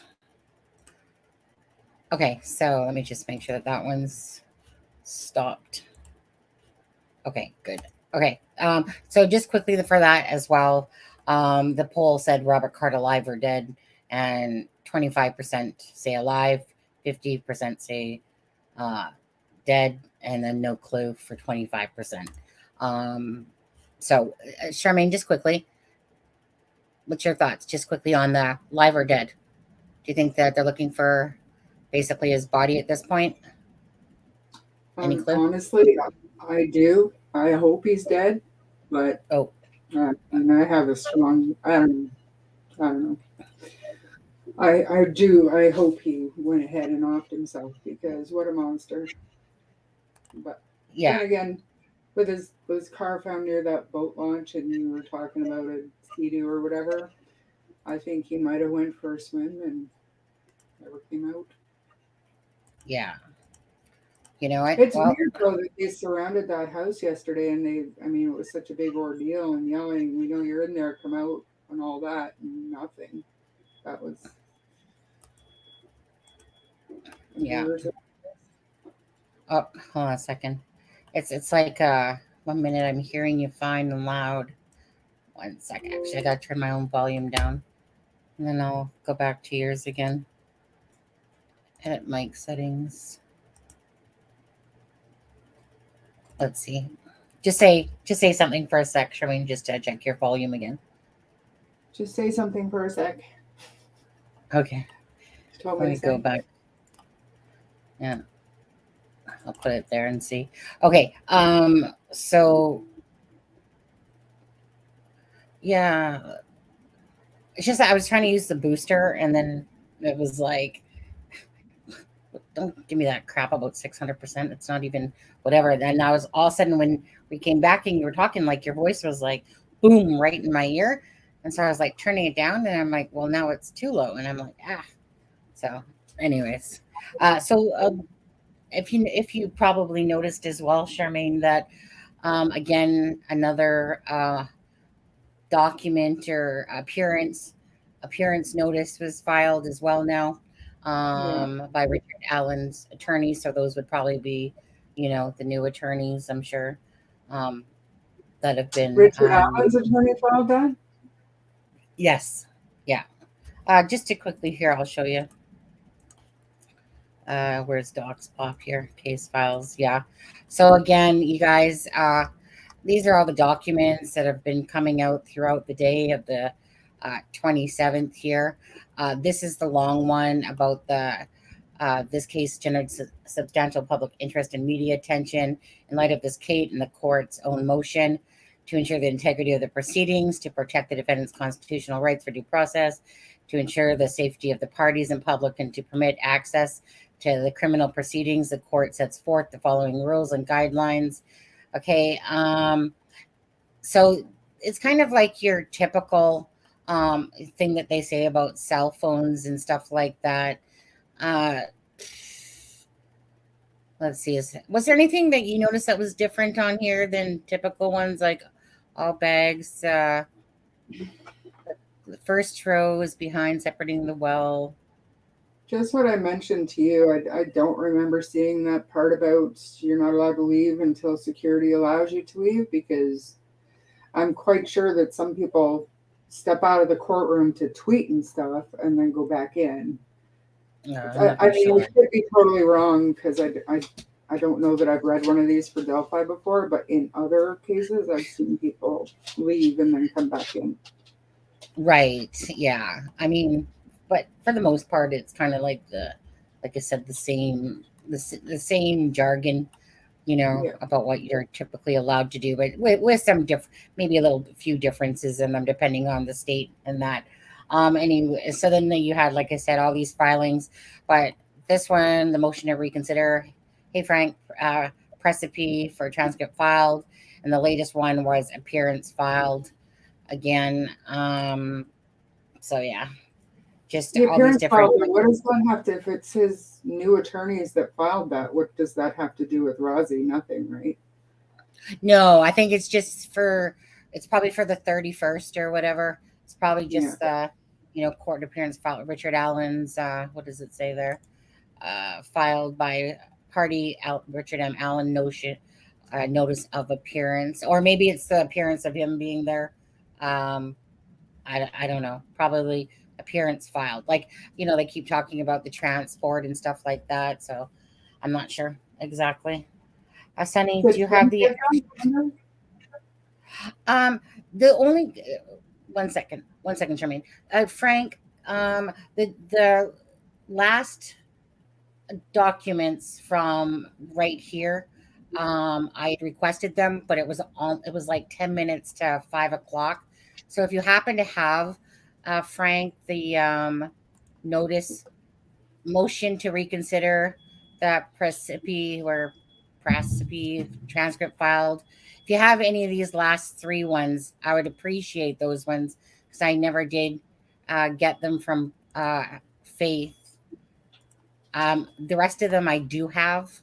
I just don't have those last ones. Do you have those ones, Frank, by chance? Then I could pull them up. If not, that's okay. So sorry, Charmaine, what did you say there when I cut you off? That's exactly what I was saying. I just thought maybe Frank had the actual documents, and then I looked over and saw he was asking you. Yeah, like I said, I never got those last ones. I guess, like I said, it was towards the end. Like, I mean, it did come out, and I requested them right away, but some people might have got lucky and, them sent. Let me see if Faith from the court sent them. Okay. Yeah, because I didn't get mine, Frank, the last ones anyway. She had sent all the other ones before that. Stop screen here. Let's see here. Windows. Okay, because this was the attorney's name ones. And then which was this one? I think this is the one right here. Get out of there. Let's see here. This case has generated substantial public interest and media attention. In light of this, and on the court's own motion to ensure integrity of the proceedings, to protect the defendant's constitutional rights, okay, the court will be open at 8 a.m. All entrances are closed except for the handicapped entrance on the north side of the building. The remaining entrances will be locked with no access to public. All members of the public, including members of the media, are subject to by screening to metal detectors. All bags in possession of the building are subject. No weapons of any kind. Cellular phones are permitted in the building, but must be powered off and unused at all times while in the courtroom. No electronic devices, including watches. Media personnel are permitted to attend court session. No cameras, electronics, laptops, or recording equipment of any kind is permitted on the second and third floors of the courthouse. So same typical stuff with Carroll County. The media are free to use the public areas outside the courthouse as long as they do not obstruct traffic in the streets and sidewalks. Public seating. The sheriff of Carroll County His or her designee will ensure that the victim representatives are seated and that the defendant's family is seated. The first row of public seating behind the bar separating the well of the courtroom from public is unavailable for seating. No food or beverages. All, let's see. At the conclusion of the hearing, all members of the public and media will remain seated. So just your typical jargon for for that stuff. Let's see. Nope, she didn't send them my request. Yeah, Frank, I requested them legit as soon as I seen them come out. And it was about 11 minutes to the time that they closed. I was hoping Faith would get them, but yeah. So thank you for looking, Frank. Again, you guys will be doing Delphi at 7:00 p.m. Tonight. And again, if you guys have never watched the prosecutor's podcast or the defense diaries, I suggest that you go subscribe over to those couple of podcasters that follow the case as well. And they give you the insight from both sides of it. You get to listen to the defense talk about it, and then you get to think about the prosecutor's podcast. Now, from the defense diaries, I think is his name Tom? I want to say Tom Moda. Is it Tom? It's Bob Motta. Bob, that's what it is. I knew it was a simple name. Bob, that's it. Sorry, Bob. But anyways, so he doesn't feel like Richard Allen. He doesn't feel like Richard Allen is, the person. Not 100%, but he's okay. He's very much on the side of any defense attorney ever in the history of ever. But the way he is about Rick Allen is that there's just not the evidence that they've seen to say that he's the guy. They're definitely more on the side of Rick Allen is innocent until proven guilty. Whereas Right. if you jump over onto the prosecutor's side of Podcast, things, yeah. they're very much like the public who's like, you know what? They had the probable cause. He's arrested. He's being detained. He's waiting for trial. He must have did it. Yeah. So you're Yeah. going to get the extremist version of one side or the other when you go there. And I'm Yeah. firmly in the middle. I'm like, I don't know. My thing at the end of the day still becomes, I don't give a shit if it's Richard Allen or whoever it is, as long as the proper person is, being charged and at some point found guilty in the court of law. That's what I want for Abby and Libby. Anyone following the case just wants the truth, whether they believe it's Richard Allen or not Richard Allen, as long as, like I said, that they can prove, if it is Richard Allen, that they can prove that it is beyond a reasonable cause and the jury, appears, dictates that this person is guilty by, like I said, by the evidence, because we don't know fully exactly what the evidence is. And that's all we want. I don't want anyone in jail or behind bars that does not belong there. No one would want that for anyone. And to go just one step further, yeah, we want to make sure that the right person is convicted for this, but we need to make sure he's convicted in an ethical manner too, to make sure that conviction sticks. Because going through the appeals for years and years and sometimes decades, that's going to be just as hard on the families. You know what I'm saying? So let's do it right. That's my argument. Let's do it right. Yeah. Oh, and then right. And that's it. And that's why this is so heartbreaking to me, watching, like I said, like that 136 page, motion describing the crime scene and everything. The public, okay, as individuals, we are nosy and snoopy and we want to know these things secretly, like really. But should that have been put out there and with the names? Absolutely not. To me, that was something that you hear during the course of the trial, that you would hear. And I think it was just a blatant bull crap memorandum that was put out there. Not only was it ethically wrong, it was morally wrong. And they muddied, if true, they muddied some very serious allegations by putting all of that shit in there. You know what I'm saying? Like, there's stuff in that memorandum that needs to be looked at, but it's too mudded it's too cloudy now with all the rest of the crap that they just threw in there. For what? For what? So that the public could know about it, to get them on their side. And I get that. It was a mistake. And I'm not saying they shouldn't be removed.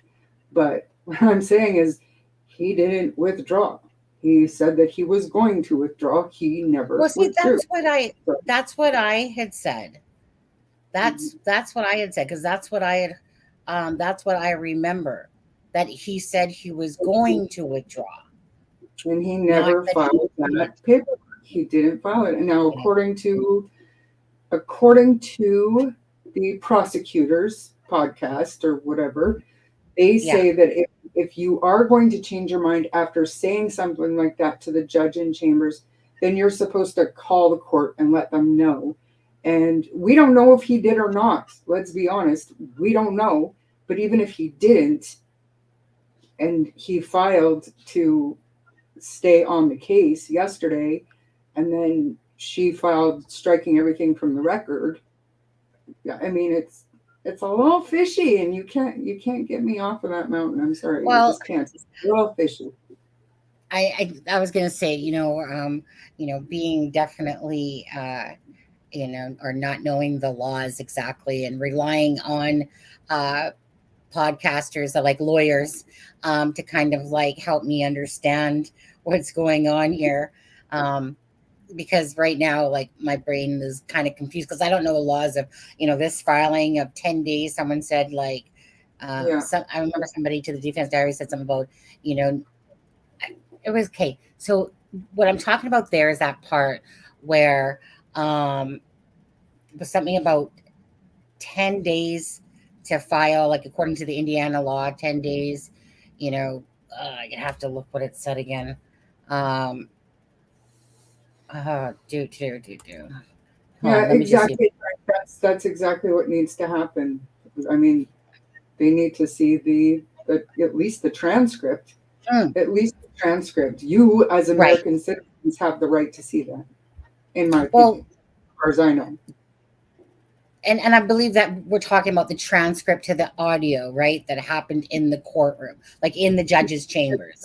Yeah, exactly. And then you'll see who's telling the truth. Was she threatening them? Was it an ambush, or did he agree to withdraw? Do you know what I'm saying? Like, all of this nonsense would be cleared up if you just have the transcript, just put it out there. Yeah. Well, yeah, because it was like, something like basically the 19th was basically when they were told to stand down, not 19th, the 12th. They were told to stand down from the case because of this leaked information. But something about the fact that, like, the defense is saying, well, basically what's going to happen on the 19th. And that basically, like, they weren't told, even though, obviously they knew. Obviously they knew something was up. Otherwise, why would they have gotten a lawyer? So that's where I'm unsure of all that, because that's, like I said, only the lawyers that understand that would know about the fact of being told to stand down, and then they request to know what the hearing is going to be about, and apparently Fran Gold, doesn't let them know. Basically, and that's why they use the word ambush, because when they go in there, now we all know it's not an ambush, but I don't know the proper legal proceedings that go on and how things are supposed to be done and filed and da. And that's what's great for listening to, the prosecutor's podcast and the defense diaries, and and then of course forming your own ideas or whatever what they're saying. And that's strictly about how the law works in the states that they work, right? They're might be similar, but they're still playing a guessing game how things work in Indiana, and especially when it comes to a specific case. They have just as much information as you or I do. So they're just giving their, I guess, expertise as a defense lawyer or as a prosecutor, how it works in their state. And I'm pretty sure that things differ from state to state, right? So even though they're trying to educate the masses, you have to take everything, even with a grain of salt, and understand that they're speaking from their perspective, from their state. might not even apply in Indiana, right? Well, there's that Mark Delgado guy or whatever his name is, and he Yeah. usually covers Delphi as well. He's that, chubby. Lopez. Are you thinking Yeah, about that guy, Lopez? Mark Lopez. Yeah. That's what I'm thinking about. Yeah. Yeah. He like I think that he did a video the other day on it He as actually, well. I Now think he did one today. He did one today too.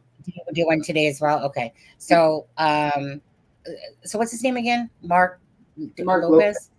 Yeah. Yeah. I think it's MARC.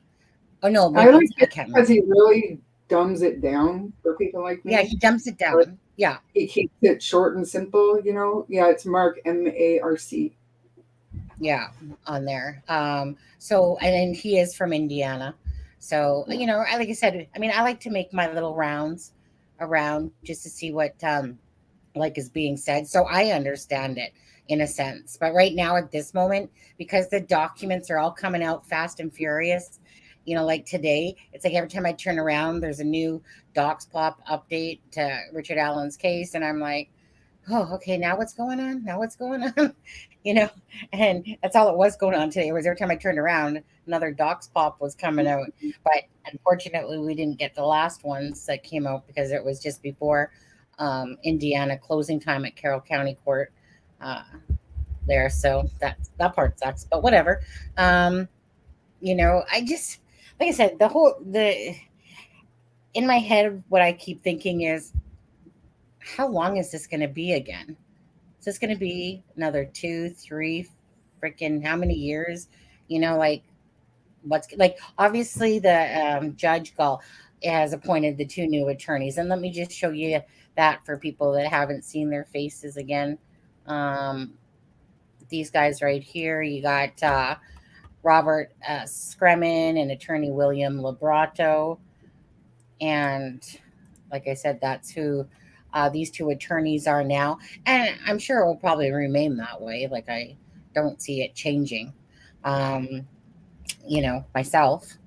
But it just feels like this case. There's just, you know what I mean. It's like there's nothing. Defense diary, Richard Allen's. Wait, what did defense diaries just say? Hold on, let me just take a look at what they just said. Defense diaries.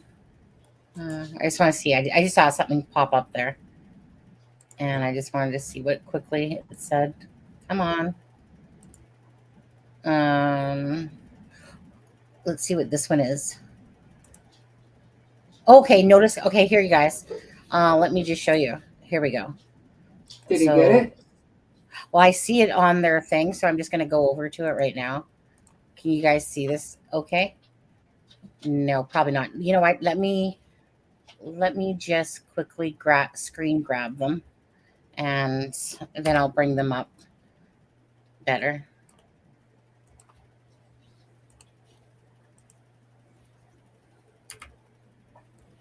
Make it easier for people to see.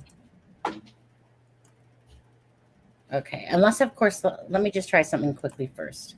Unless I make it just bigger. Can you guys? No, let me go screen grab them.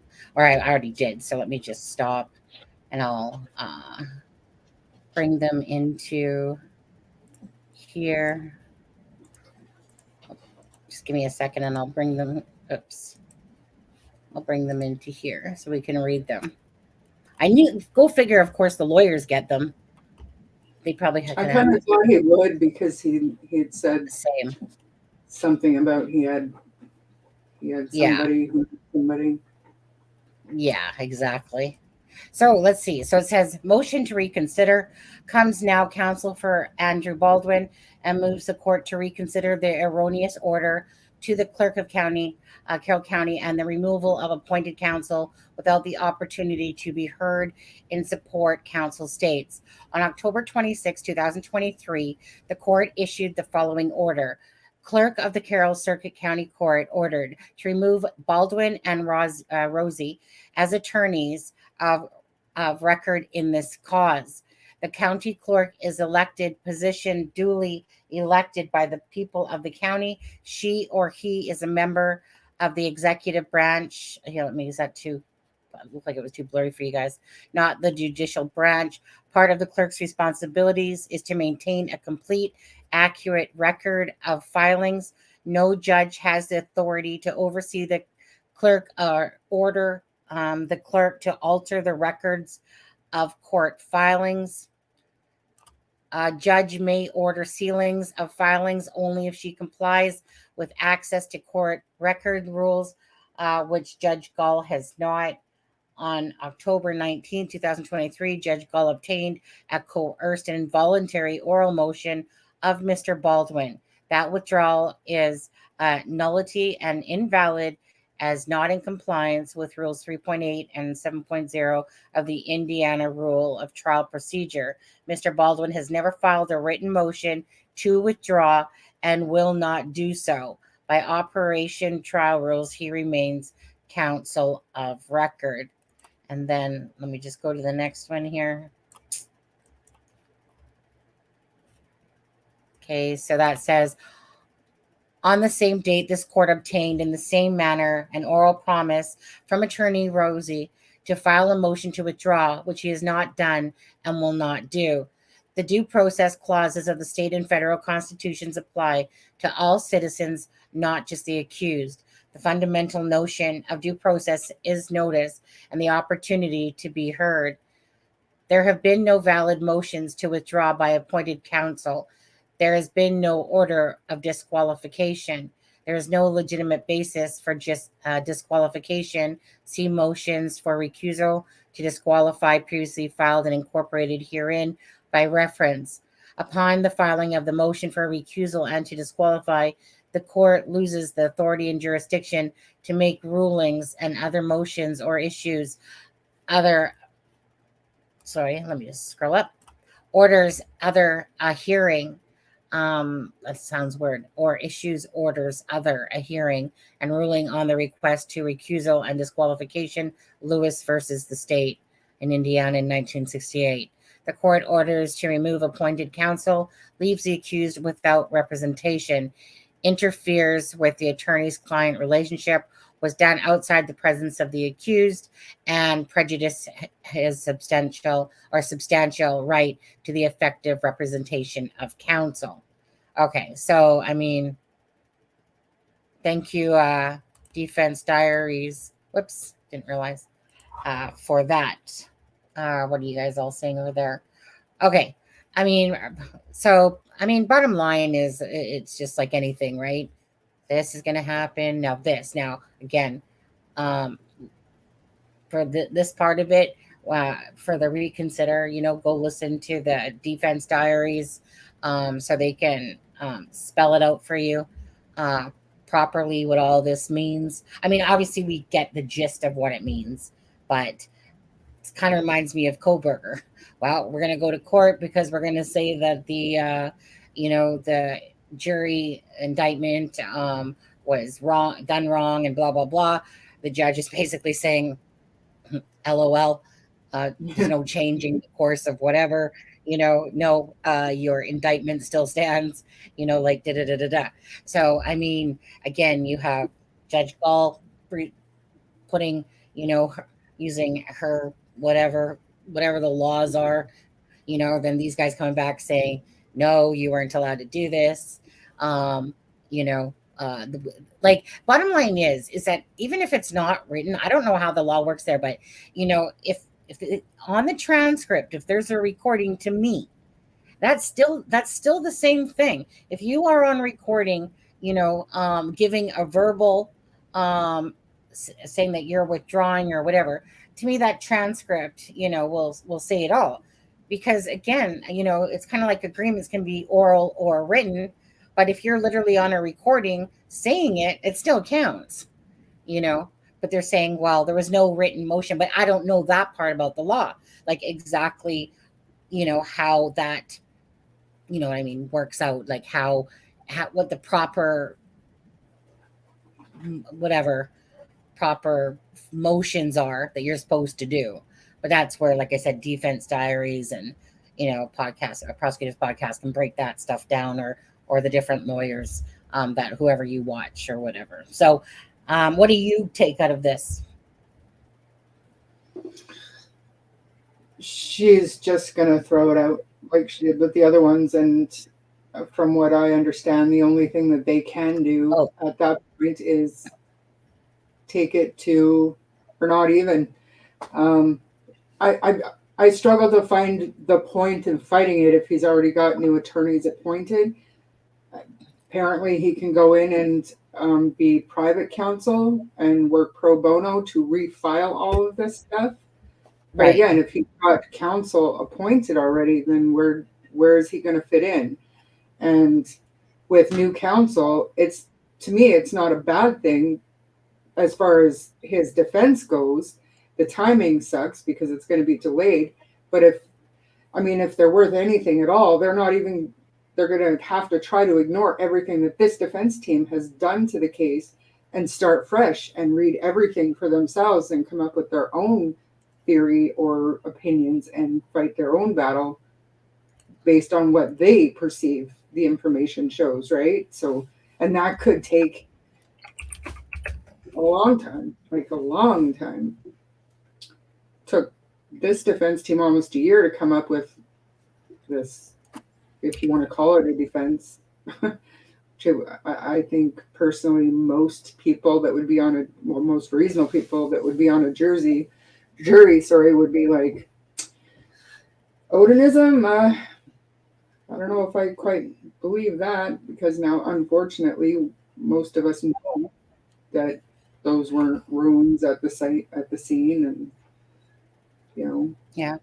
Well, I think she's going to strike it from the record, and he's got one of two choices. He can either go away quietly, or he can do what they say he can do and just represent them pro bono and refile all this stuff and take it, I guess, to the Supreme Court. Like, I don't know. Well, we'll see how it plays out. Which reminds me, I just wanted to say something. I only caught it for a second on Ruckus Rocks. I just listened to like a couple minutes because I was doing something else, and I happened to click on it. And I was at this one part where it said something like that someone had altered I think it was the video or photo of Abby having these supposed antlers or something on top of her head, and that that wasn't true. And so I wanted to say that. So that's how easy people can manipulate stuff to make it seem like this picture is now different from the original pictures, and then they're putting it out there because they're tweaking it. And you are a sick and twisted individual to play with those girls' lives and pictures like that. For people that sink to that low of a level, what disgrace and despicability that humans actually go out of the way to distort crime scene photos to make it seem a certain way when it's not. So then you'll have pictures that are altered, to the real crime scene photos that are out there. And that's just sick and twisted, by the way. Taking the time to make a colored drawing of it or using an app to turn a picture, like, it's so disturbing. I don't understand how people's minds work. Like, I'm as curious as the next person, but not in that sense. Yes. It's disgusting, and it's really shocking and traumatizing to just come across something like that. And I mean, if I never see it again, but I could care less too either. I haven't seen what you're talking about besides you telling me that somebody did that. But it's terrible. Yeah, I could care less. I mean, it's out there. It's in the Delphi groups. If you want me to find it, I will. But no, could care less, to be honest. Curled up, like bald laughter. Some people do the most absurd things out there, and it's honestly, there's no changing the wicked and the evilness in people that just want to do things for alternative reasons besides true justice for the girls. Hence all these leaks and stuff like that, that are coming out. Like I said, instead of it being about now, the defense attorneys are just about Richard Allen, right? They didn't care about Abby and Libby and the truth for Abby and Libby. I mean, they're defense lawyers to, like I say, try to get their client off. No different than Brian Koberger's lawyers and stuff like that. It's so in this case, it's despicable how they went about it, and hence why they've been, were knocked off the case. And this is from David R. Hennessy, which is Baldwin's lawyer, just so you know that, at the bottom. So Anne says, correction me, this isn't a Rossi filing, it's a D. Hennessy, Baldwin's lawyer, which is correct. Now B and C. Anyways, all I see that's playing out here is that Richard Allen has new attorneys. And it's just like I said, I don't know, it's frustrating because, yeah, I mean, all we can hope for at the end of the day is that the people that are on the jury, you know what I mean? That they're going to be looking at the facts of the case and decide based on those facts, because definitely there's always leaks in cases. Things are going to get out there, possibly a jury that will be on the case will have seen the crime scene photos by that time, whatever. I mean, they'll be seen at trial regardless. But not to say that they should be out now, but they will be seen at trial. And so one can only hope that, right, like a jury, when they're picked, that they're impartial and that basically based on the evidence that they see in front of them, that whether Richard Allen, for instance, is deemed guilty or innocent, that it'll just be a fair trial, and simple as that, based on the facts and in the evidence that come out. And that's all we can hope for at the end of the day. That's all that this is going to be about, regardless. And in the meantime, there's all these paperworks and filings and circus act going on, and temper tantrums and whatever you want to call it. And this is the sad part. I'd just like to say that after everything else, I truly think that Baldwin and Rossi truly believe what they're putting in these filings. I think that they're fighting for Richard Allen, and in their mind, that means that they're fighting for justice for Abby and Libby. Right or wrong, I honestly believe that they truly believe their theory. I think that this is what they think actually happened, and that this is, and I mean, it's going to me, if Rossi takes it further than this, it's going to prove it to me that he's willing to fight this battle no matter what cost to him. Well, it could be just simply right. Yeah, like sometimes it boils down to the principle of it all. What's right and wrong, and if they feel so. I agree with you on the fact that of what you were saying about they truly believe that their client is innocent. Baldwin has stated that, as we saw in a message to Brandon Woodhouse, and so I believe that. But do they care about Abby and Libby? No, because they wouldn't have put out the whole crime scene exactly and thrown out everyone's names. So are they fighting for truth and justice because they think their client's innocent? Their moral compass is a little skewed. I'm not going to say it's not, but right.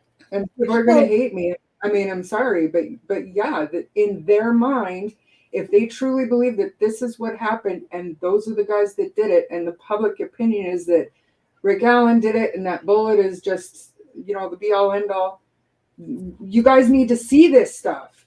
And I'm saying it's wrong. I don't agree with what they've done. Don't think that I'm it okay, but I think that in their mind, that by doing this, they are fighting for justice for Abby and Libby. And I mean, I don't even want to talk because I sound like I'm defending them, and I'm not. I'm just saying. No, you don't. What you're saying makes sense, Charmaine. I get what you're saying, but ethically about the leaked photos, they are responsible for those. Like, meaning, so it's kind of like a two different topics in a sense there, because I totally get what you're saying, and you have the right to say that. And I to me, it's not coming off that you're defending. What you're saying absolutely makes sense. It's just that, like I said, it's like two different topics here. You got that one, which is exactly what you're saying about, like their job is to, like, could be looked at as fighting for Abby and Libby because they want the truth to come out, and Richard Allen is not the person that should be in jail, et cetera, et cetera. And then there's the other topic of about the leaks and, and the inappropriate like I said, of the filing of the memorandum and putting out names and stuff, but the leaks of the photos being, obviously the most pertinent one there, because at the end of the day, a person had access to Baldwin's, files and documents, in the office that took pictures, and he's responsible for that. And, that seems obviously to be like I said, the main bones of, just the final straw that broke the camel's back for leaks from the defense team, Yeah. So to me, it comes off as, it's coming off as for two law firms that seem to be up on a high tier there of respect, is coming down to here to me, with these leaks, and then trying to say that he was snookered and whatever. No, dude, no matter what, the accountability stops at you for what happened. As any manager, and this is what I teach every single day, is your personal liability and responsibility as somebody in charge of anybody else. And he was in a position of care and control of those documents. And when something gets out, I'm sorry, but that is your fault. Even though you were snookered and abused, you've now snookered and abused this entire case. So take your lickings and go away. And it sounds like Baldwin is doing that, but I'm on the fence about Rosie and his right to represent Rick Allen. Well, David Hennessy, though, is Baldwin's lawyer. So, and this motion is. I think maybe he's representing Rosie now too, and I don't know, but I'm just reading into this because I don't know that Baldwin has asked to stay on the case. All I've seen anything on is Rosie. So, well, and I mean, what are you referring to there? I think I know because I've seen text messages as well. But are we allowed to talk about that here? Is this a private chat or is it? For which? What are you talking? Is it members only? On an entirely separate track. You had it pulled up on an entirely separate track. There's a whole lot more to come out about how that photo was put out to people that aren't parties of record to the case. Because, I mean, the reason why I've never brought it up to anybody is because I don't know if it's authentic, but I did see a text message screenshot kind of alluding to maybe Andrew Baldwin was kind of the puppet master saying what he wanted out and why he wanted. But I don't know. My thing is this. I'm not convinced that Baldwin did or didn't have knowledge. I think that in my heart of hearts, I kind of feel like he did. But again, unless there's something to prove that, show that, that will remain undetermined to me at this point until perhaps the investigation comes out with regards to that stuff. Speculation, that's really all it is, because there's nothing to confirm whether or not Baldwin knew. Of course, they're going to put that Baldwin didn't know, but do we actually know the truth of that? No. Until an investigation comes out. That I don't know about those text things that you're talking about. I haven't seen them myself, and a lot of times it's, like I said, I don't do as much snooping around with that stuff.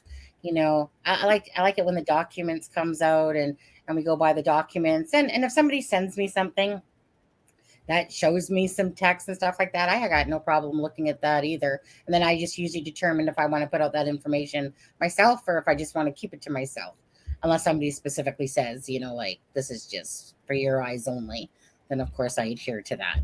So I feel like I would much prefer that way than just stumbling across this crap that I don't know if it's real or not, and some of it is disturbing that it's really hard to not be like, oh my God, is that true? You know what I'm saying? I'd rather be able to just go on and pluck official documents out and ignore the rest of it.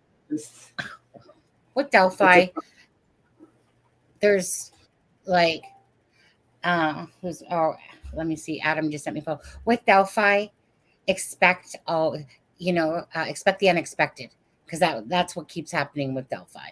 There'll be twists and turns. There'll be sickos, that are trying to, like I said, to deter, to distract, to manipulate photos, to manipulate whatever. Like, that's what I mean, and then all you can use is your own brain power besides court documents. But as for the rest of the stuff that's, rumors or speculation, just really becomes, what makes sense. And is this true? Okay, well, if it is true, then it should come out in the course of the investigation and we should know the answer there and stuff like that. But, I mean, it's one of those things, like I said, sometimes, yeah, you see a lot of stuff, but you don't necessarily put it out to the public because, it's like, do I really want to get caught up in that drama, and the twists and turns, and I don't know. And there's enough crazy channels out there that cover Delphi if you want to get into all that stuff anyway. There's enough of those ones. Now let me just quickly see what Adam sent me here. I'm not sure. It says photo. 1 sec. Come on. I hate Messenger. Wait. Somebody sent me something. You watch this video, can you watch? Oh, okay. That's not what I wanted. Oh, I need to get back to my regular Facebook. That's the issue right here. Okay. Sorry guys, just seeing what Batteries ready to go live again. I think, let's see. What's this one? Adam's a little late. Oh, here's the Precipice one. Did we see that one? Oh no, okay. Adam sent me this one, so this one's new. The Precipice one. So let me just download that quickly. Motion to reconsider, which we already have, but thank you, Adam. Okay, so let's look at that document now then. The Precipice one. I think that's okay. Just those two.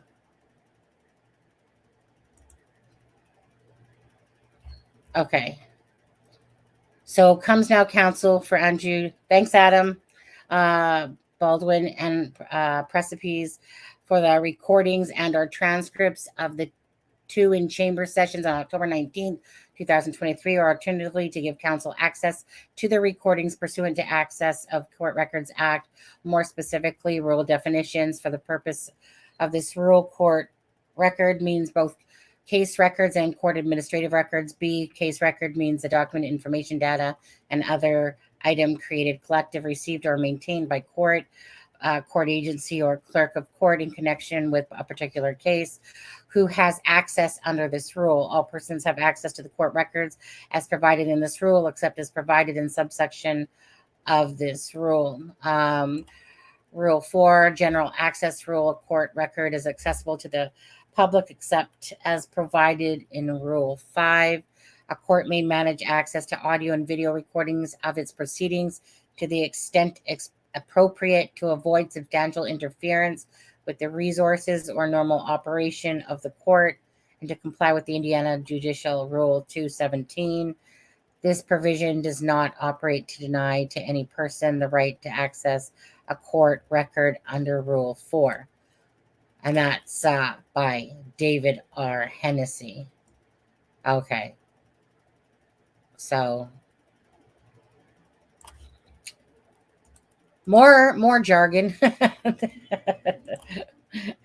More jargon, I guess. So they basically are it's just a request for the recordings and or transcripts of obviously what we were talking about. So, but it's just seeing it in paper format now. And then, well, like I said, do you think we'll ever see the recordings in chamber there? Or you think it will be confidential? confidential, 100%. Yeah. It'd be nice if we could see it 100% just for confidential. transparency. I don't see, you know, yeah, You know, I can't see yeah. it though. Yeah, for the client. And how could the photo possibly think that there was any way positive to put a spin on releasing that photo for the client? I just don't get what the motivation could have been. Are you talking about the crime scene photos, Anne? If that's what you're talking about, my personal opinion, if that's what you're talking about, would be the fact that that in the memorandum they orally, I should say, or written, talk about the crime scene and the sticks. I feel like the person wanted people to see exactly how those sticks were positioned. To me, I don't know. That's In just my my own opinion, opinion. I think it stemmed from Court TV and Barbara McDonald, and then all Well, the YouTubers with their own drawings and stuff, and not doing it accurately or whatever. right. I just think you guys need to see this. You need to see what's real. And he made a terrible, terrible judgment call, and all for the wrong reasons, and ruined everything for. Exactly. And you know what? I totally agree on that. I mean, the F tree came out because the person, Mark Robert, didn't want, right? So, meaning he had the photos. So I agree with that statement, to be honest, that, people, they get crazy and they get freaking twisted and their morals become twisted and stuff like that. And I agree that they didn't like the way that the depictions were represented on Court TV by Barbara McDonald, and that's why like I said, I guess half of it, and you probably said more of the fuller truth of why, is because they wanted to show the sticks on the girls represented the way that they actually are, not based on these depictions and the F tree that Barbara McDonald and Court TV showed that day. So, agreed that's probably how I see it as well. Could be wrong, but that's definitely at least a logical, makes sense type of thought anyway. Yeah. And if he had those pictures before he released them, because I've also heard, and we don't know, but I've heard that he was there assisting in writing that memo. So maybe he, like, not as official part of counsel, but if he had those in his phone or whatever that he just snapped while Andrew Baldwin was out of the room. Right. I mean, Baldwin is still responsible, obviously, but that to me would make sense why he would even have access to them. Yeah. Even though, like, I don't know if that's allowed. Like, are you allowed to bring expert in? Like, I know I am, but I mean, what I do doesn't account for criminal law. When it comes to liability and stuff like that, I'm allowed to bring outside, like, professionals and consultants in, but I don't know, something, especially with a protective order and. Like, I was going to say, right? Because remember, there was that order that it was like that. These documents or whatever were only for the defense counsel and whatever. And that's, so I don't, that's what I was wondering too. Well, like, okay, but the guy worked for the law firm. And, Adam talked about this on the live about him working on that document. Like the memorandum document, 136 pages and whatever. And in my head, I'm thinking too, well, is he not allowed to do that? And if let's just say he is, I can see where Andrew Baldwin would have left the room and he sneakily took pictures. I can see that happening, and then, and Andrew Baldwin having no clue that this person did it. I can totally see that. That is probably the most logical thing that happened that way, that this person, like I said, was helping, of course they're curious themselves and grab some screenies, and then, like I said, you tell one person, next thing you know, it transpires into this whole thing. And there's the people that are talking on the news media going, well, it only went out to a few people. Doesn't seem to have made it out to the public. You guys don't know what you're talking about. They might not be publicly yet available just to find by doing, a Google search, but they like, Eventually, at this point, there's probably a good 1,000 people that have these pictures now. And at some point, some sick, twisted individual is probably going to put them out there. I would hope not, because I feel like most people that know that if they do put them out there publicly, they're going to get blasted beyond belief. Like you would be risking your whole freaking, you know, Instagram, YouTube, whatever, if you did something like that with these pictures. That's how much people don't mind maybe having them secretly for their own private little collection there, and sharing them, around. But to sit there and post these to social media will be to somebody's downfall for sure, if they try to do that, because people will not like that when it comes to Abby and Libby's case. But it's just, but that's how I kind of see it happening, perhaps, him working on the case, and So- Baldwin, go ahead. Did anybody listen to the Murder Sheet episode recently? I don't remember when, but they had done an interview with this guy before the leak, Yeah. just to kind of talk about Baldwin and stuff. And they played the whole interview, and he wasn't a lawyer because he failed the bar, number one, and Are you he just worked into what? Who failed the bar? The guy that leaked the photos. You, The guy that Well, was he helping worked- them.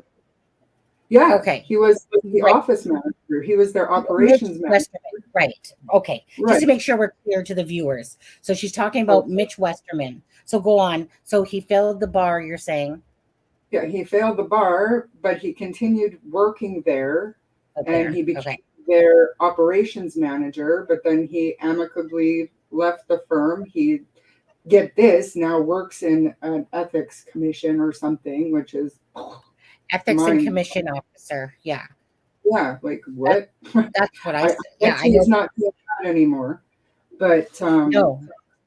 just, and I mean, I don't like stereotyping people, but listening to him, it would be Yeah. like me talking to them about somebody. Yeah, he's a really great dude and stuff. You wouldn't expect that kind of language about an established lawyer, number one. Right. And number two, trying to bring out what a great lawyer this guy is and how upstanding he is. I wouldn't be referring to him as dude, number one. Yeah.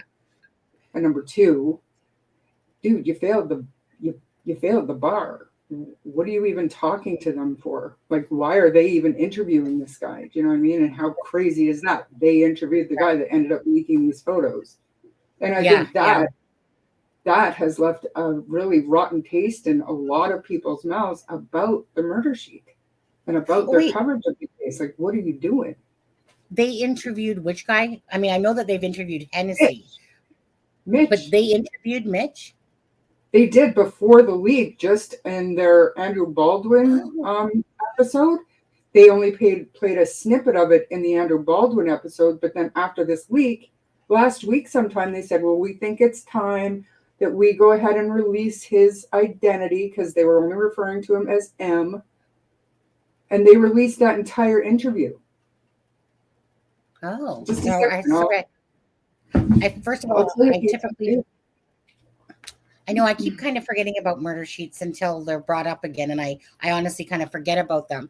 And the thing is that, you know what, like I said, Aspen and myself on the one night, and sorry, Marv, but it was before you, we said who the person was, Mitch Westerman. And the reason why, again, so murder sheets is like, well, we might, say who he is later. And I'm like, yeah, you can say who he is later all you want. And so we said who it was, Mitch Westerman, which was exactly, it's just ironic. And we talked about this, that he's an ethics and compliance officer. How ironic was that?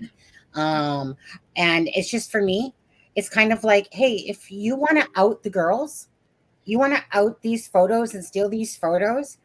I'm going to out your ass. You know, like, do you know what I That was mean? my point. Like, why should you be hidden? Like, you literally put these photos out there of the girls. Dude, I am not going to hide your name. You know, thank you for sending me that. I'll have to listen to it later because, you know, Murder Sheets will freaking copyright strike anyone that uses their stuff on there. So no, I didn't. I knew that they had interviewed Hennessy before, but I didn't know about this one that you're sending me. I'm sure. So thank you for sending it all.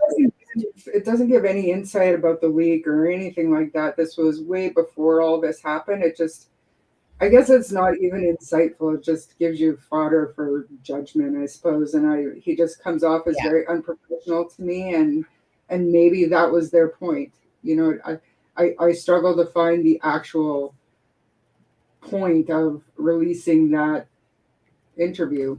And I had it so that, you know, at night, if I don't have anything else to listen to, I'll listen to whatever's most interesting. And that was one of those nights that there was nothing else that was up. And I thought, okay, I'll listen to this. And I mean, I was blown away. Like, number one, what's the point? And number two, who is this guy? Like, right. Yeah. You know what? Like I said, I know there's an investigation going on, you know, and as for Murder Sheets, you know, like, for me, everyone does their own thing the way that they do it. I do my own thing here. You know, you know, like I said, they were using and stuff like that. You know, if they want to copyright strike people to use their stuff, again, that's their right. Can either respect them or not respect them. You know, let me put it this way. I'm kind of in the middle with Murder Sheets on their stuff. You know, like, in my heart of hearts, I feel like this is, I don't know that I necessarily feel a truthful heart here. I feel a lot of self motivation, okay, for the Murder Sheets. You know, where, you know, that's just how I feel about Murder Sheets. That I feel like it's a lot of self, you know, you know, like it's business to them. They're putting themselves out there, you know, all over the place. And, you know, I'm just simply here from the bottom of my heart, you know, talking about people, talking about cases, you know, and for no other reason. What, you know, and if YouTube happens to pay for ads because you have monetized videos, you know, you'd be an idiot not to monetize your channel, considering it's ad revenue. And when people donate, that's a whole different part of the YouTube thing, right? If people donated zero, okay, you know what I mean? Then that's fine. And if they donate, then that's fine as well. But the bottom line is, it's like ad revenue. So, you know, people always come around going, you're making money off these people. And, you know, and all I ever want to say to them is shut your mouth. Like, seriously, like, shut up.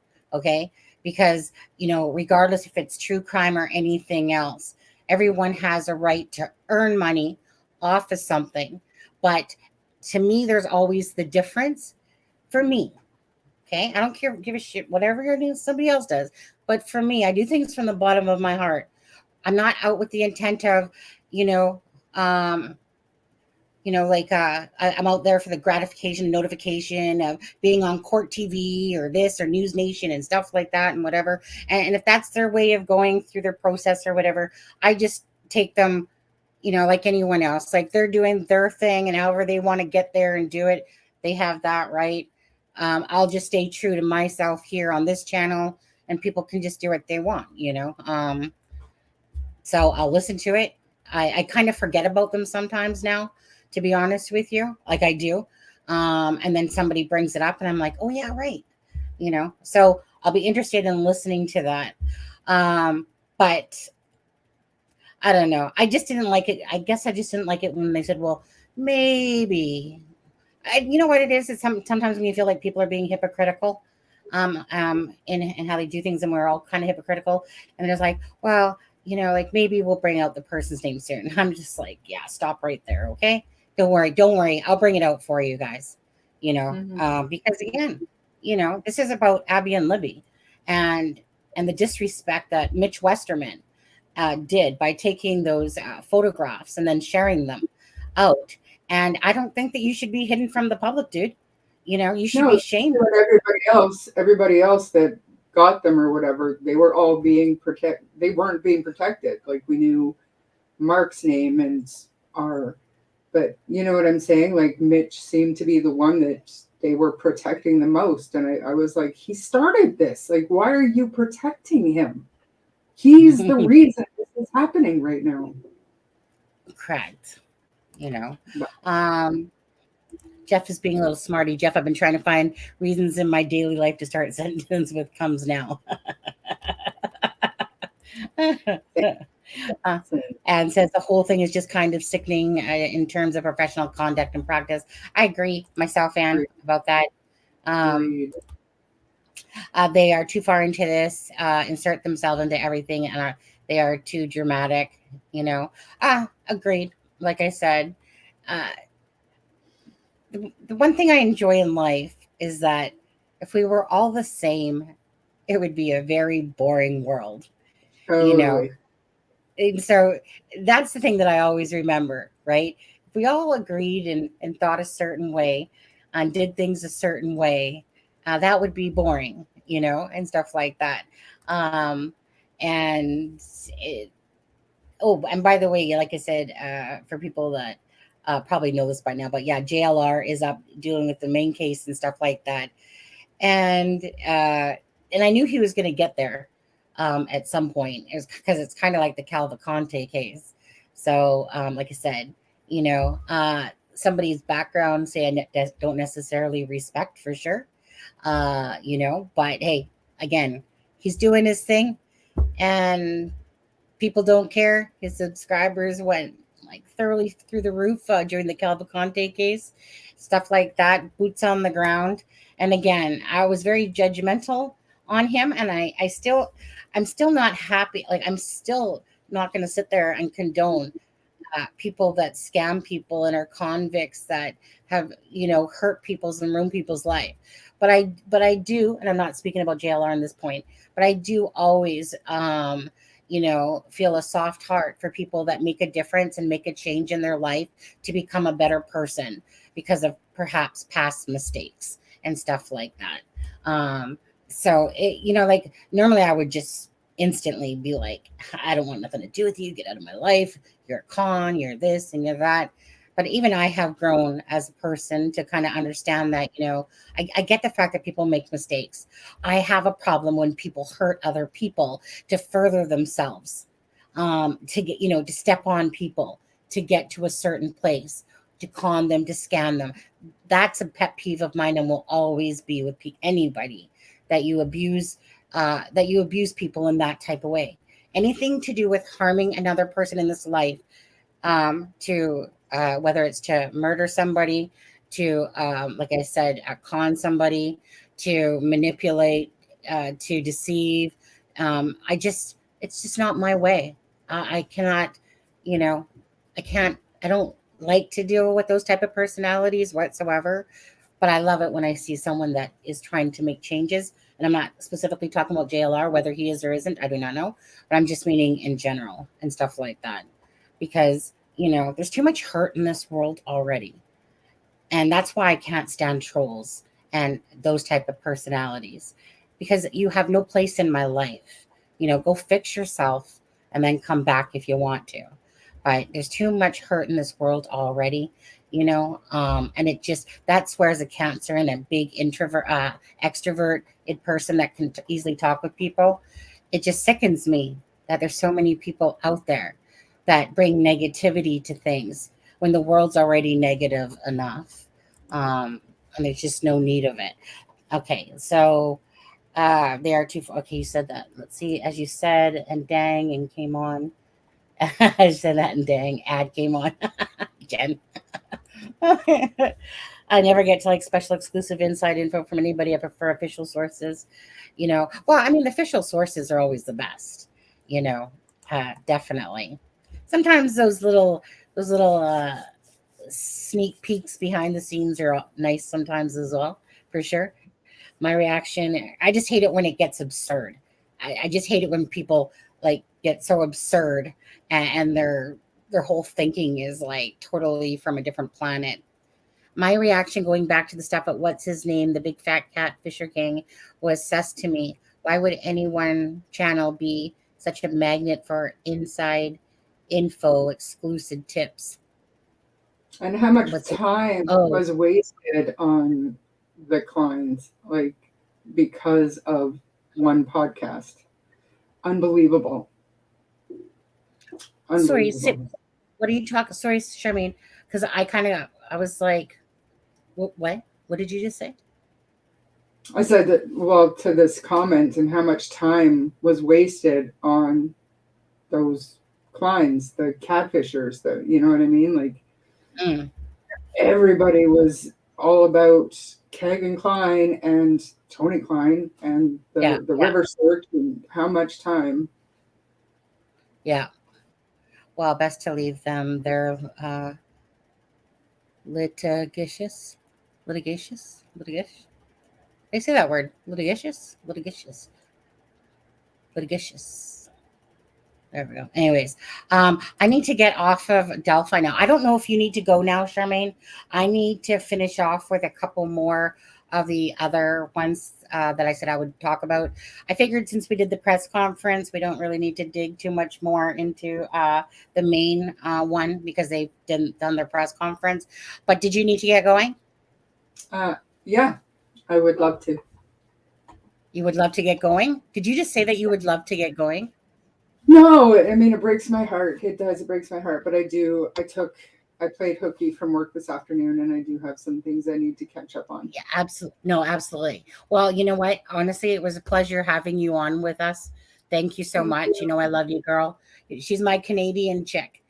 You know, she lived about, I mean, I wish I lived in Whitecourt at this point, eh? Then I'd Yeah, be we'd probably be having coffee sitting there talking about, we'd probably be out freaking investigating. that's right. um, Boots on the ground. Boots on the ground. yeah. And I'll get back to you on Tootsie there. She messaged me back and said that she'd message me because like I said, I'd like to talk to her on the weekend. That's in regards to how do you say her last name exactly? Amber Takaro. Takaro. No, Okay. Takaro. Yeah. Perfect. Okay. So we'll talk to you soon. Bye, everybody. All right. Thank you so much. Thank you Bye. so much, Charmaine. Mwah, mwah, mwah. Thanks, guys. Okay. Oh, Ben, you are still alive here. Okay. So I wanted to go back, if you guys don't mind, because it is getting about 4 o'clock. We do have another live at 7. Yeah, that I don't know, that whole KK thing, definitely, right? Anyways, thank you guys to again. Thank you to the Defense Diaries for having out the motion to reconsider. Thank you, Adam, for sending them as well, plus this one as well. Again, this the Delphi just keeps whatever, but we'll talk about it with Adam on tonight's live again and go. And I'm going to listen to some of the podcasts when I have time. But other than that, I think I'm going to go over to. Okay, let me get off. Hey Jeff, by the way, somebody named Jill is saying, "Hey Sunny, have you watched any videos from Crime Circus called with Drip Drop? Can you watch a couple to see what you think about Idaho thing?" That's a topic. That's a topic for you, buddy. As you know, you were talking to me about that with the Brian Kohlberger stuff. You are far more up to date on Brian Kohlberger stuff than me. Thank you, Grandma Watches. But I do have to cover just a little bit more. I just gotta find. I got too many things open right now that I have to find, but I'm looking for. It's not that. It's not that. Is it this one?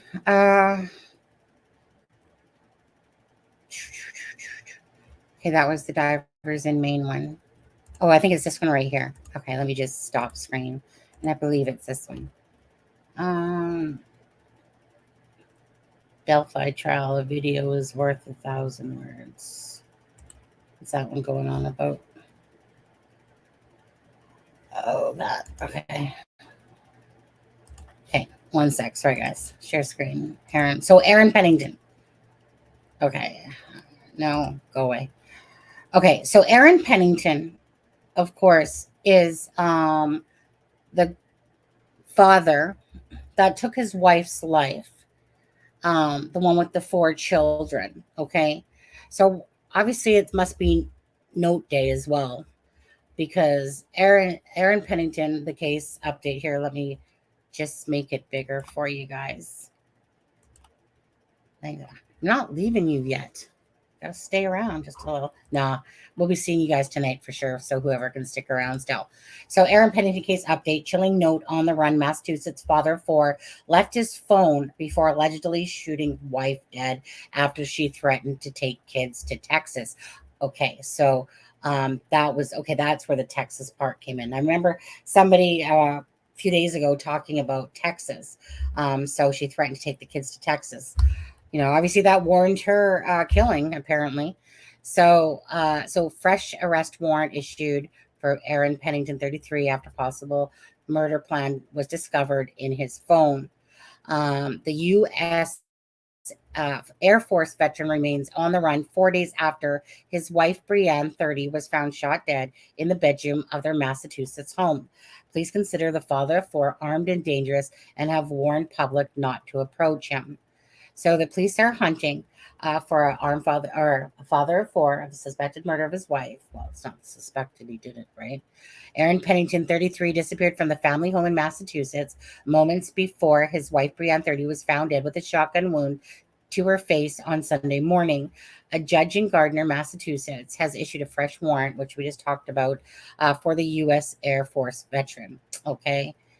And so basically the note had said, don't say anything. Be quiet if she wakes up. Just say you're getting nasal spray, it read. Get on side of bed. Very close proximity to head. Put hole in her head.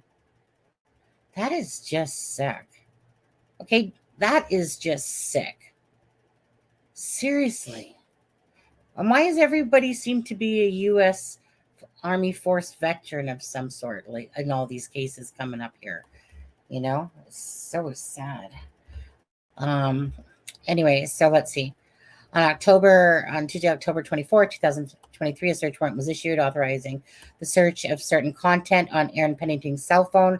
After reviewing a limited portion of the cell phone's content, investigators learned that there was a note from 1904 hours on Saturday, October 21st of 2023, that stated, don't say anything, be quiet. So basically what we just read. Okay.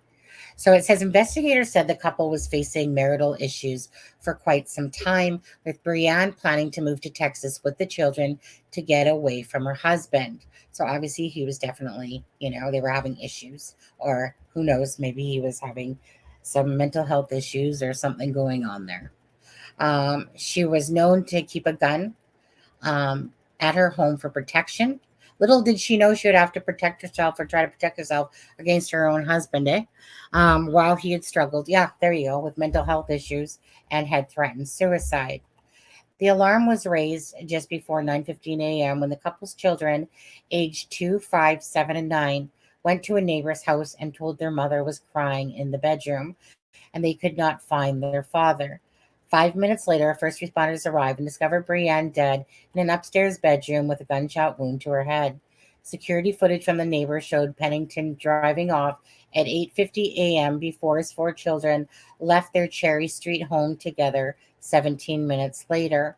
A hunter found Pennington's white BMW sedan the following day, abandoned 1,500 feet down a wooded trail off Kenton Street near Camp Collier in Gardner. He better turn himself in, said Brianne's sister, Britt Pertile said. He needed to stand up for what he did and turn himself in and not be a coward. He needs to turn himself in. He needs to do it for the kids. Pennington spent 8 years in the U.S. Air Force as a special missions aircraft maintainer and was working for Raytheon Missiles and Defense, where he also holds an active secret clearance, according to his LinkedIn profile. Again, disgusting. He's at large. Again, there's their home. getting ready for Halloween. There's the vehicle there. Children, obviously. There's 4 children, but 3 seem to be in this picture. Maybe that's the 4th. I wonder if that's the same one. No, this hair's longer. Unless it's a different picture taken at a different time. Again, it says Sister Brooke said, lived with 4 children. Sister Brooke Pertile said Brienne lived for their children and was a very loving, caring, compassionate woman who always saw the best in everything in people. Okay, just some pictures. Police have said the 6'2" engineer is considered armed and dangerous with an illegally owned firearm, and have warned people not to approach him. Pertile said her sister lived for the children, like we just read. 3 shotgun cartridges were found in the couple's bedroom, and their children who ran for help are now reportedly in state care. On the outside, he is a very nice person, Pertile's sister said, who had spoken to her just 3 days before the shooting. But he's been struggling with some mental health issues. They were just getting worse. In a 2016 Facebook post, the veteran thanked his wife for all that she did for the family. You have the most selfless outlook and are so dedicated to making us happy, he wrote. We appreciate you as the hardest working mother and wife. You are truly amazing. He praised her for always being patient and a greater example. After the news of her death broke, social media was flooded with posts commemorating Brianne's life, with several women mentioning that they knew her from the online group. Now, I just want to, I'm beginning to think anyone involved in the custody court should have relinquished any firearms they have the court for safekeeping. Not constitutional, but just saying on there, and so I just want to quickly say something here myself. Okay. So, when, hold on a second, actually, I think my thing's blurry. One sec. Yeah, come on, camera. The light's kind of changing here a bit. Hold on a second. I think that's better. Okay. So the one thing I want to say about this, okay? So, Sunny Estate, yeah. Ben, I saw that, earlier that they got that. And that's what they were talking about actually in the press conference as well. So checking it out to see if he's in there. We're talking about, that's for the Maine, the person from Maine. The one that we're talking about this second, guys, just to not confuse you, is for Aaron Pennington. And I want to say this for anyone that ever comes across this video, okay? And anyone that's in an abusive relationship and stuff like that. Because my 17-year marriage to my child's father, again, he would say to me all the time that I was the most unselfish person he ever met, that he can't believe that people like me existed, and that basically the sun shone out of my butt type of thing. That turned when his anger turned, okay? And that's exactly what happened, is his internal issues going on turned. And then when that happened, then I was the most selfish person to him, that I always thought that I had this angelic halo, he said, where I thought I was the cat's butt, basically, I could do no wrong. And again, so it's funny how those words of I was the most unselfish person that he'd ever met, like honestly, and it felt good to hear that, because I know my personality is that way. So when somebody says it to you, like at that time, my husband, it feels nice that somebody, says those words to you. But then it hurts like heck when they sit there and do that. But the reason I knew I had to leave, because the anger was building up with him so bad. I was fine just staying in the same house for the sake of our son, and, kind of like living our own little lives, because, we had moved from BC, to Whitecourt. I had no family there, and, but he couldn't handle it, right? It was his anger issues. And so the one day I remember he's looking at me, and his eyes were so dark, like dark black. And I remember thinking, like, who are you? But the one thing, this was the first time in my life I can honestly say I was scared, that I thought that there was a chance, because he had guns, because he's a hunter, that he was going to use it on me. That's how mad and a different person he was to me. And that's when I knew that I had to get out of that place, and look for somewhere else to live. So for me, who knows? Because you never know what's going to happen to somebody when they get their breaking point inside. And my ex-husband, like I said, he had issues, and they'll tell you in articles and videos, documentaries, that sometimes people like, usually when you have issues, they'll usually come out in your midlife years, because like it's like you suppress them. And I know that I remember intuitively when I first met my ex-husband, and I was 26 and he was 21. Yeah. um, and I remember when he was telling me about the anger about his dad being killed by drunk drivers, and he was 8 months old. I remember distinctly saying in my head, as I'm comforting him, because he's telling me about it, and I'm like, oh, I bet you any money this is going to come out later. And sure enough, it did. It did exactly kind of what that documentary had said, that people suppress stuff. And then all of a sudden something triggers it. Maybe they're becoming angry in life. And next thing I know, he just became a very angry, miserable person, which he still is to this day. And so this is what I want to say to those people that are in bad relationships, violent relationships. You're not doing yourself. Love yourself enough to remove yourself from those situations, because, like I said, it was the first time in my life that I literally feared that he could go get his shotgun and shoot me, because the darkness in his eyes, I just was like, I don't know you anymore. And someone can just change just like that, because they go from this way to this way. So I'm just going to preach that a little bit, guys, because it's very important, that people love themselves enough. And this is what happened here. She was going to change her life up and take the kids, but in turn, he took her life, you know. You're trapped from what? Are we in a relationship on there, Miss M. Faithful, on there? Like I said, everyone, like including myself, right? Until you get to that point in your life that you realize that you need to love yourself first and foremost and do what's best for you.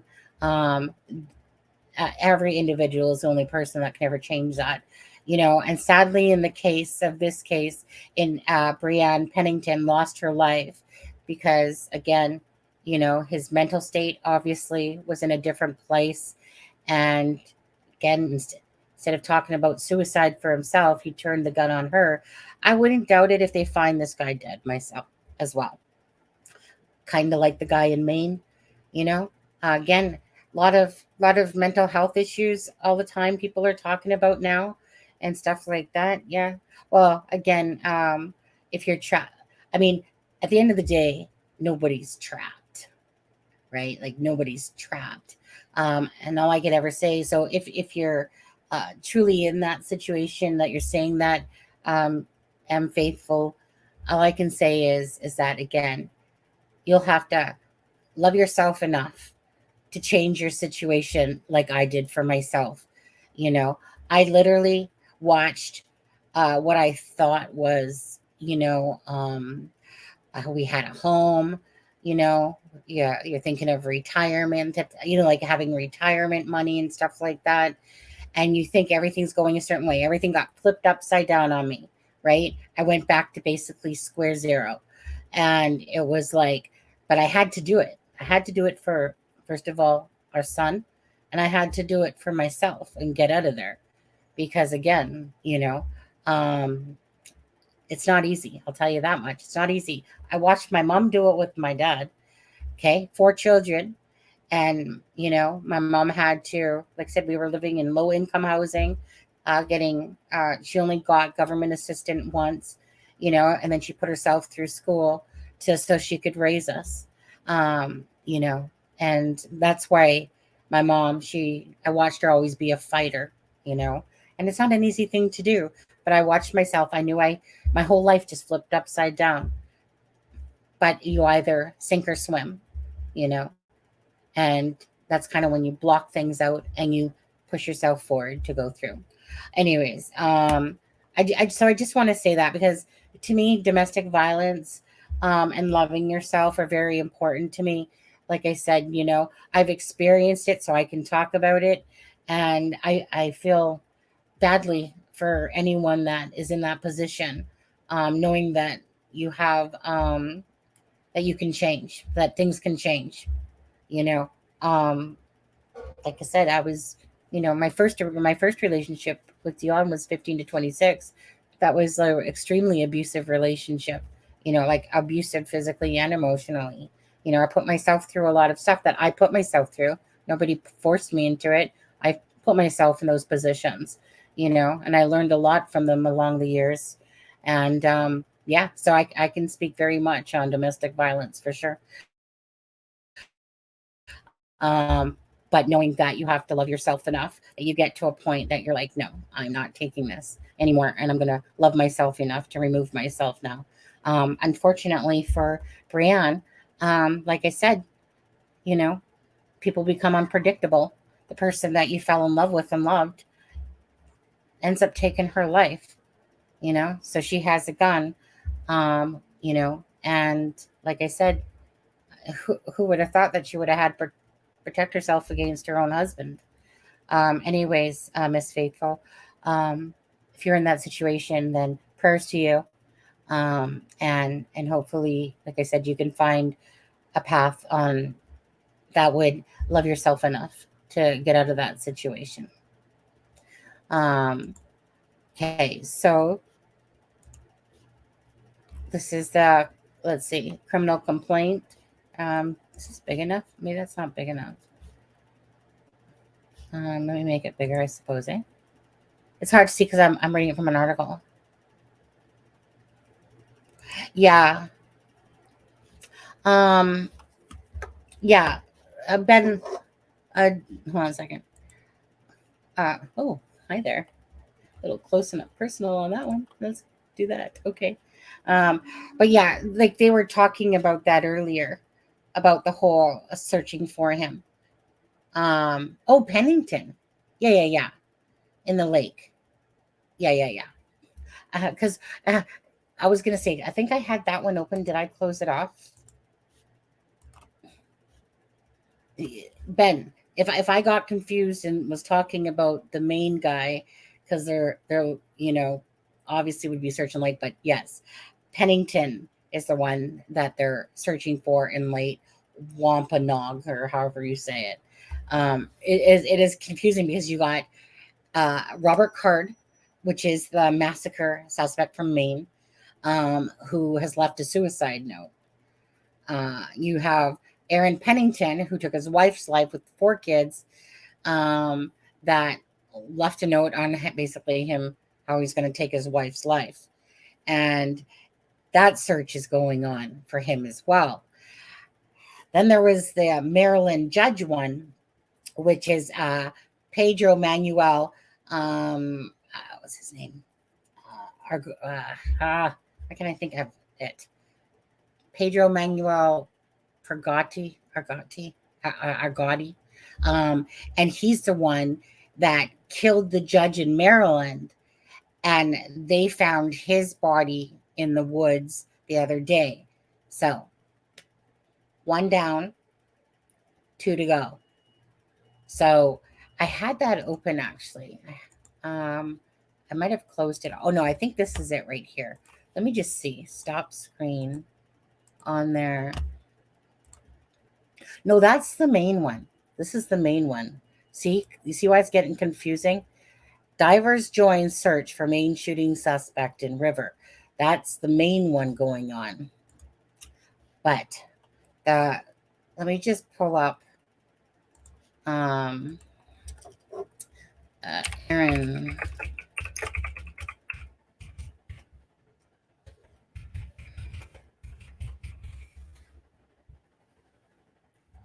Videos.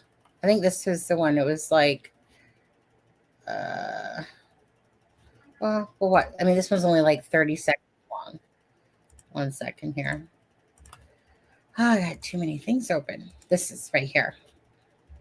State Police dive team will search Lake Wampanoag in Gardner today for any sign of a murder suspect. Aaron Pennington has been on the run since Sunday morning after his wife Brianne was found dead in their home. The lake is near Camp Collier, where police found Pennington's car earlier this week. But investigators say there is no specific information suggesting the 33-year-old is in the water. Pennington is believed to be armed and dangerous, so if you see him, call 911. The state police. Okay, so let's go back to that a little bit. Look at the end here. Okay. Yeah, there we go. Okay. So, yeah. So, oh, go watch the press conference. I mean, there's nothing major going. Like, I mean, honestly, I can sit here and tell you right now. Like, there's nothing major going on. They were, they had some of the... unfortunately, the victims up on the screen. But, meaning FBI search teams are searching the water. Basically, it seems like that they feel that the main suspect, Robert Card, is more likely to have taken his life based on the suicide note. And so it's, I think it's more of that they're deeming it as possibly looking on the recovery side of things. So honestly, I mean, you can go watch it, but you kind of can save yourself time considering he's not been caught. They're basically got, like I said, the search team's going on, looking in the lake over there as well. And, just want people to feel safe again, the community, and to know that, this guy is found, whether it is dead or alive. I have a feeling that between the Maryland Pedro guy that shot the judge, between Aaron Pennington, and between the Maine guy, I wouldn't doubt it if it's a complete, everyone has taken their own lives, because you got the judge one, that, what's his name now? Frick. Took his own life, Pedro. Argote, that took his life. I wouldn't be surprised if both of these cases, the Arrington Pennington and the Robert Card, both are found deceased as well. It wouldn't shock me. It was more community information in saying that. Absolutely. Okay, you guys, I just need a minute and then I'll be right back. So I'm just going to quickly find a video. 1 second. Right now at 8 o'clock. Okay, let me just play another video here. I truthfully just have to go to the bathroom. Okay, so let me play this. Right now at 8 o'clock, heavily armed camouflage police in and around the woods of Gardner. Day 3 of the manhunt for Aaron Pennington. The Air Force veteran is accused of shooting his wife and killing her. Thank you for joining us tonight. I'm Chris Tanaka. Tonight, police are asking homeowners and hunters in the area to review any camera footage they may have for clues. WBZ's Brandon Truitt is live in Gardner tracking the latest for us tonight. Brandon. Hey, Chris. So we're at the entrance of Camp Collier. Pennington's car, if you'll recall, was found just down this road. Police cleared out of here around 6 o'clock, but investigators say that they're continuing to look into leads and follow leads into Pennington's whereabouts. They know where they've been and they know where they need to look.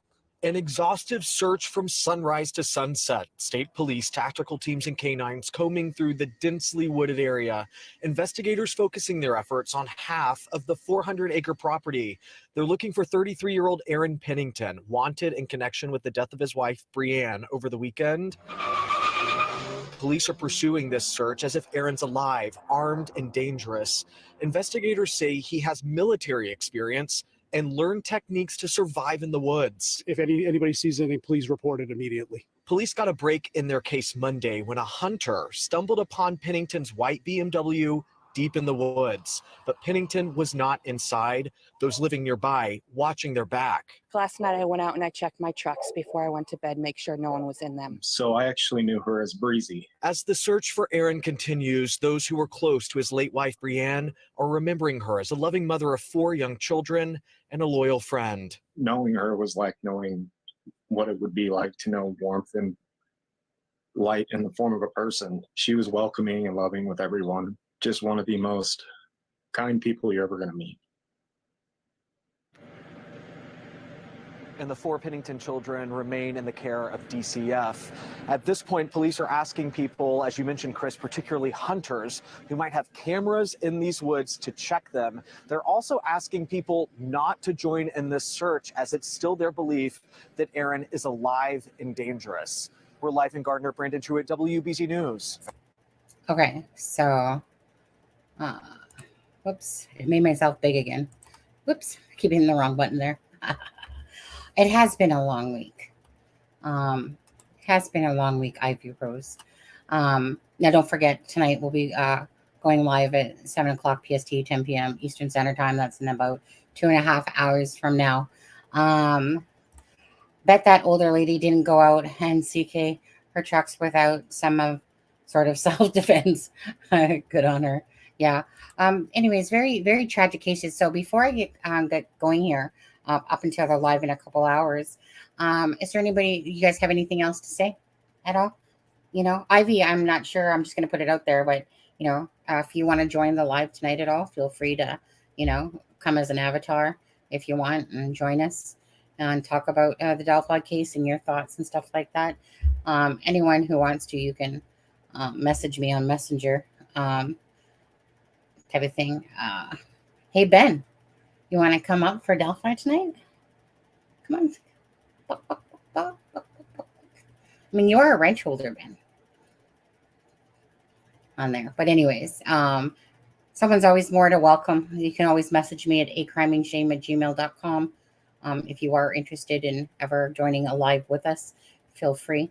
Again, just have to show your face in the back screen to show that you're the real person behind it and not get surprised by body parts instead. But anyways, so if you guys have anything else to say, I will be heading off. The Pedro one, I'm not covering as much besides just talking about it for a second, just because it's already been almost 3 hours on there. English is my second language. No one would understand me.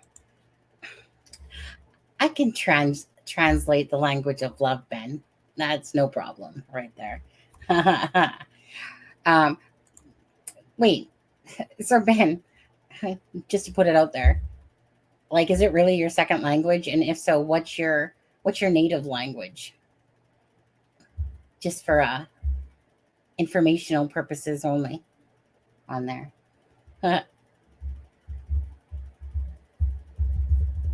Wait. Ben, you speak too well. You write too well English. Oh, you're Italian? Italian. Yeah. My niece is half Italian. Her father's Italian. On there. I don't know, Ben. The offer is always there. You know, like I said, you write very good English. But anyways, it's just an offer. Anyone that ever wants to join a live is more than welcome to, because some people are very passionate about cases, and, you know, instead of just typing, sometimes you have the option to, you know, come on, and you don't have to come on showing your face if you don't want. You can show yourself as an avatar, you know, and just talk like as if you're talking on a phone call type of idea. Thanks, Anne. Yeah. But anyways, so I think I'm gonna get going. I got some things to do.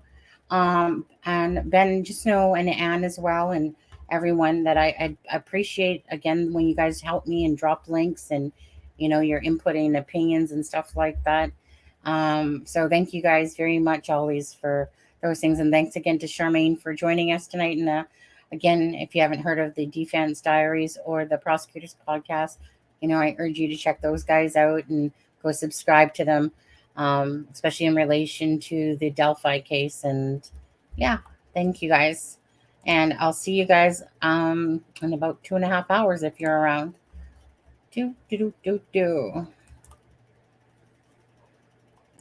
This is Sunny Justice and Aspen Connor from It's a Crime and Shame, wishing you all a good night.